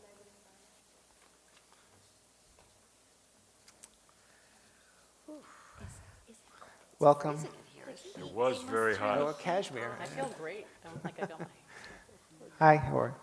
Hi, I'm Megan Spana. My address is 332. Can you speak in the mic? Oh, Is that better? I'm Megan Spana. My address is 332 Warburton Avenue. And I didn't come to the meeting intending to speak, but after listening to one of the comments earlier, I felt like I wanted to really at least give a counterbalance to what had been said before. I want to register my support for the K through 12 gender lessons. I'm impressed with the intentional review process that is about to start and hope that the outcome only deepens our district's commitment to seeing every child for who they are. I understand there is opposition to these lessons and that there always has been some opposition. I realize that there are residents who are reluctant to voice these concerns publicly, but for the neighbors I know who are in opposition, they don't speak publicly because their sole position is that these lessons should simply be eliminated. I see this type of opposition as an attempt to exclude certain students. It isn't productive, it's frankly obstructional, and I hope it has no place on a committee looking to improve and not remove this curriculum. I also want to acknowledge the professionalism of the board and the administrators in the face of the angry public outcry against this gender curriculum as of late, especially because the worst actors weren't even members of our community. Our district should be commended for opening the curriculum review process to serve those neighbors who are critical of it. We can't mandate kindness in today's divisive political environment, but I hope that the committee agrees that teaching kindness in our schools remains a priority. Thank you. Moving on to agenda review, we have just one little meeting in February 11th, right? So, One big little brief, I'm joking. Yeah, so where are we? Sorry. So we're going to back to the calendar, which we just talked about. Maureen, you mentioned the other parts of the budget presentation you're going to do. We'll have the construction update as well. Yeah, okay. So February 11th. And Bless you. Bless you. Bless you. Moving on to board comments. I will just say something. It's quite an interesting experience to be a school board member when there is a bond proposal. I've never had the experience before, so I'm living it for the first time. And Buckle up. yes, so I totally understood and expected that there would be a lot of discussion around the turf fields, whether it's plastic or grass. I didn't, to be quite honest, expect such, I guess, animosity and such an adversarial reaction in terms of the upgrades to the building.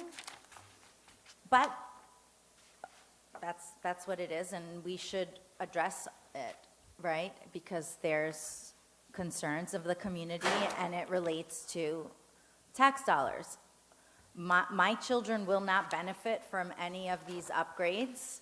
I'm also a community member who will absorb these upgrades in tax dollars. But the Hastings Sustainable Schools, I think that's the official name of the group, has shared things that alarm me because I don't always feel that the information is correct. So while we all need to hear everybody, I really hope that we are finding out the facts. But and it's important that the public, this is a big contingency in our community, and so we need to pay attention to the things that they're saying and listen, and then also say, but wait a minute, let's really analyze what you're saying. And two things that were in their most recent letter that are against, that, you know, they're against the bond at the price that it's at. And one thing was, quote, there are no need for breakout rooms at FMS, and, quote, administrative offices that are hundreds of square feet larger are in the bond. So I would love for somebody to describe what a breakout room is, not now, but maybe in the next meeting. What is a breakout room? Because maybe the perception is that it's like, hey, now it's group time. Go find your like fancy room down the hall and have a conversation. So I think we need to educate the public as to what a breakout room is, and also educate the public, and I don't mean that in a condescending way, but just on how this is connected to pedagogical outcomes. Yeah. And how it moves our education into this period of time where education is no longer about one teacher standing at a chalkboard and everybody else just sitting listening. It's different now, and we need to move out of the stagnant education place of that framework of thinking that that's what education is. It was in the 80s, it was like that in the 90s, kids came out just fine, so we don't need to, you know, create an environment that is any different than what it was. So I'd love for that to be addressed. A breakout room that is related to special education, a breakout room that's related to innovative pedagogy, you know, what it is. That would be great. And are there really administrative offices proposed that are hundreds of square feet larger? There's no administrative offices in the current bond proposal. No, there's no- yeah. There's no offices in the current bond. That was the old bond, right? Yeah. That, Well, no, to expand the central offices to a new location or something? Yeah, That's and been that completely was, removed. that was simply not necessarily expanding us, it was just to take over the real estate, but that was just part of like a larger 10-year it's like plan, but the, Restructuring.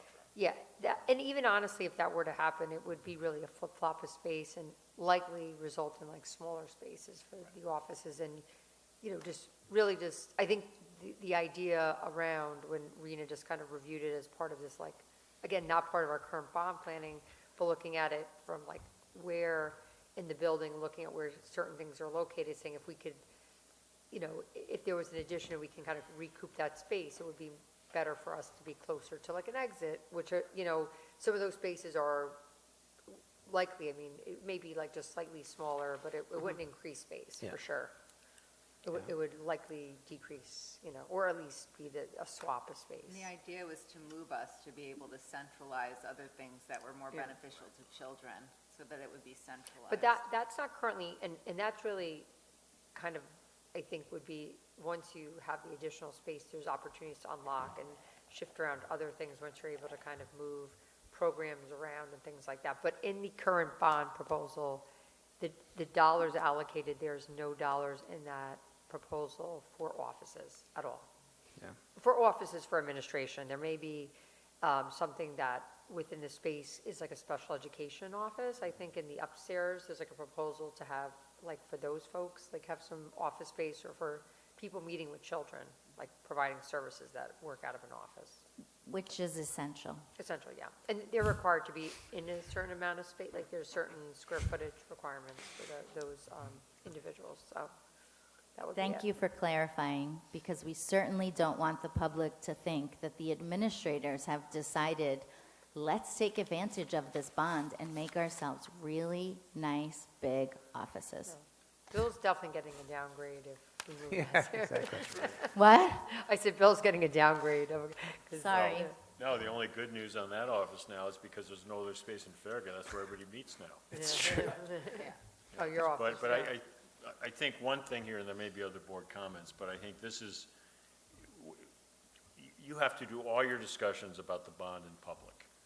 And if you didn't, those who have concerns would rightly have that many more concerns, because you wouldn't be operating correctly. And there have been maybe fewer committee meetings, but every public comment, even tonight, if you listen to me, I'm reacting to a public comment and adjusting, and we're adjusting. So, but right now, we have members of the community, rightly so, looking at the iterative pieces. Of course. We don't have a bond proposal yet. We don't.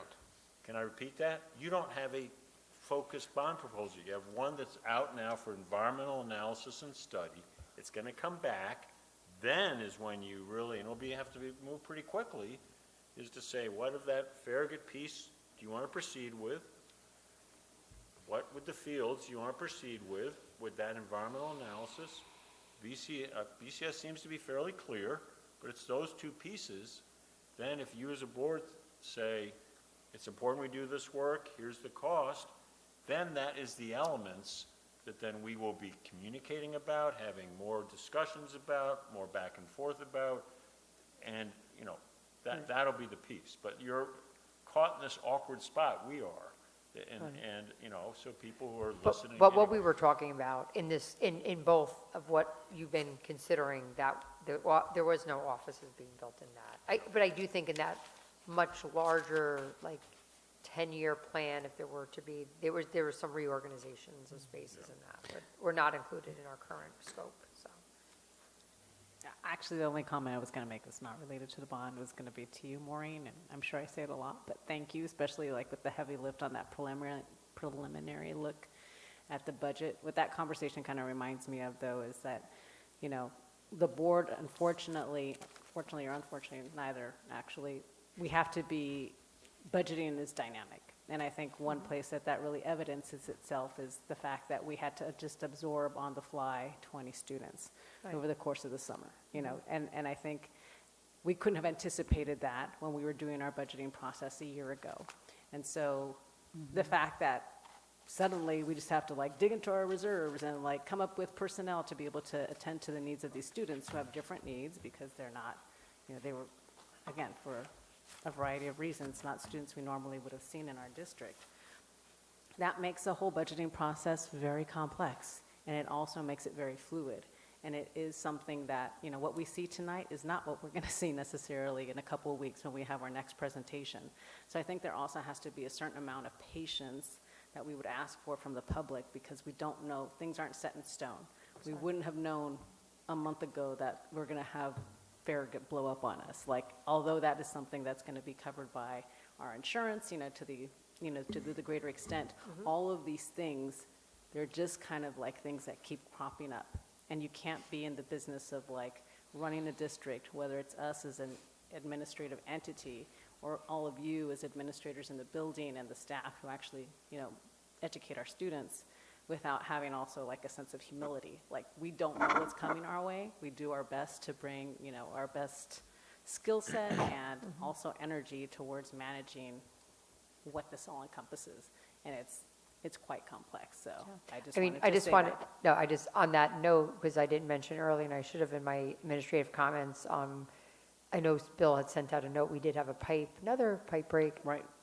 Outside, at Hillside, here in the driveway adjacent to the boiler room here. Again, over a I 3-day don't, weekend. I'll be, we did put in a claim, we don't know, again, this is, when things are outside the building, underground pipes, there's different coverage limitations to some of those events. Again, it's fixed, we had people mobilized, it was gushing for hours. We had a similar issue with the pipe in the lower part of the driveway earlier. I think it might have been late last school year that we had to address. But to your point, sometimes they're not covered, and things such as those events happening could be upward of $40,000, $50,000 for that repair. That's how significant those shifts are. And even with the budget as an example, there's years in which things like this year, certain items are a little bit lower. We've had years in which, and it's a terrible thing to say, if you have a few staff members that, are out for unexpected circumstances, not just having a child, but, medical events. We've had people who have been out and we have to replace them for the year, and we've needed to literally have years in which it was like $700,000 of additional expense we didn't anticipate. And, it's based upon a real tragic event happening and someone being ill and not being able to work, but most of our teachers and staff have sick banks, so they get paid, the replacement gets paid, they get health insurance, so I say all that to say, to your point, we don't, like, right now we're just, what we're putting together, there's some things things like that could happen, in one direction or the other, so it is very difficult, and when you're dealing with students, I don't think there's any other business, I want to say, that is quite that, it shifts each day because it is based on children, so it's different. Thank you. Jody? Yeah, I just want to thank you, Teresa, for bringing up what you raised before in terms of information and whether incorrect information. And I don't know how many people actually watch the end of the board meeting and would see that. Hoping you don't, maybe. But This is the most exciting part.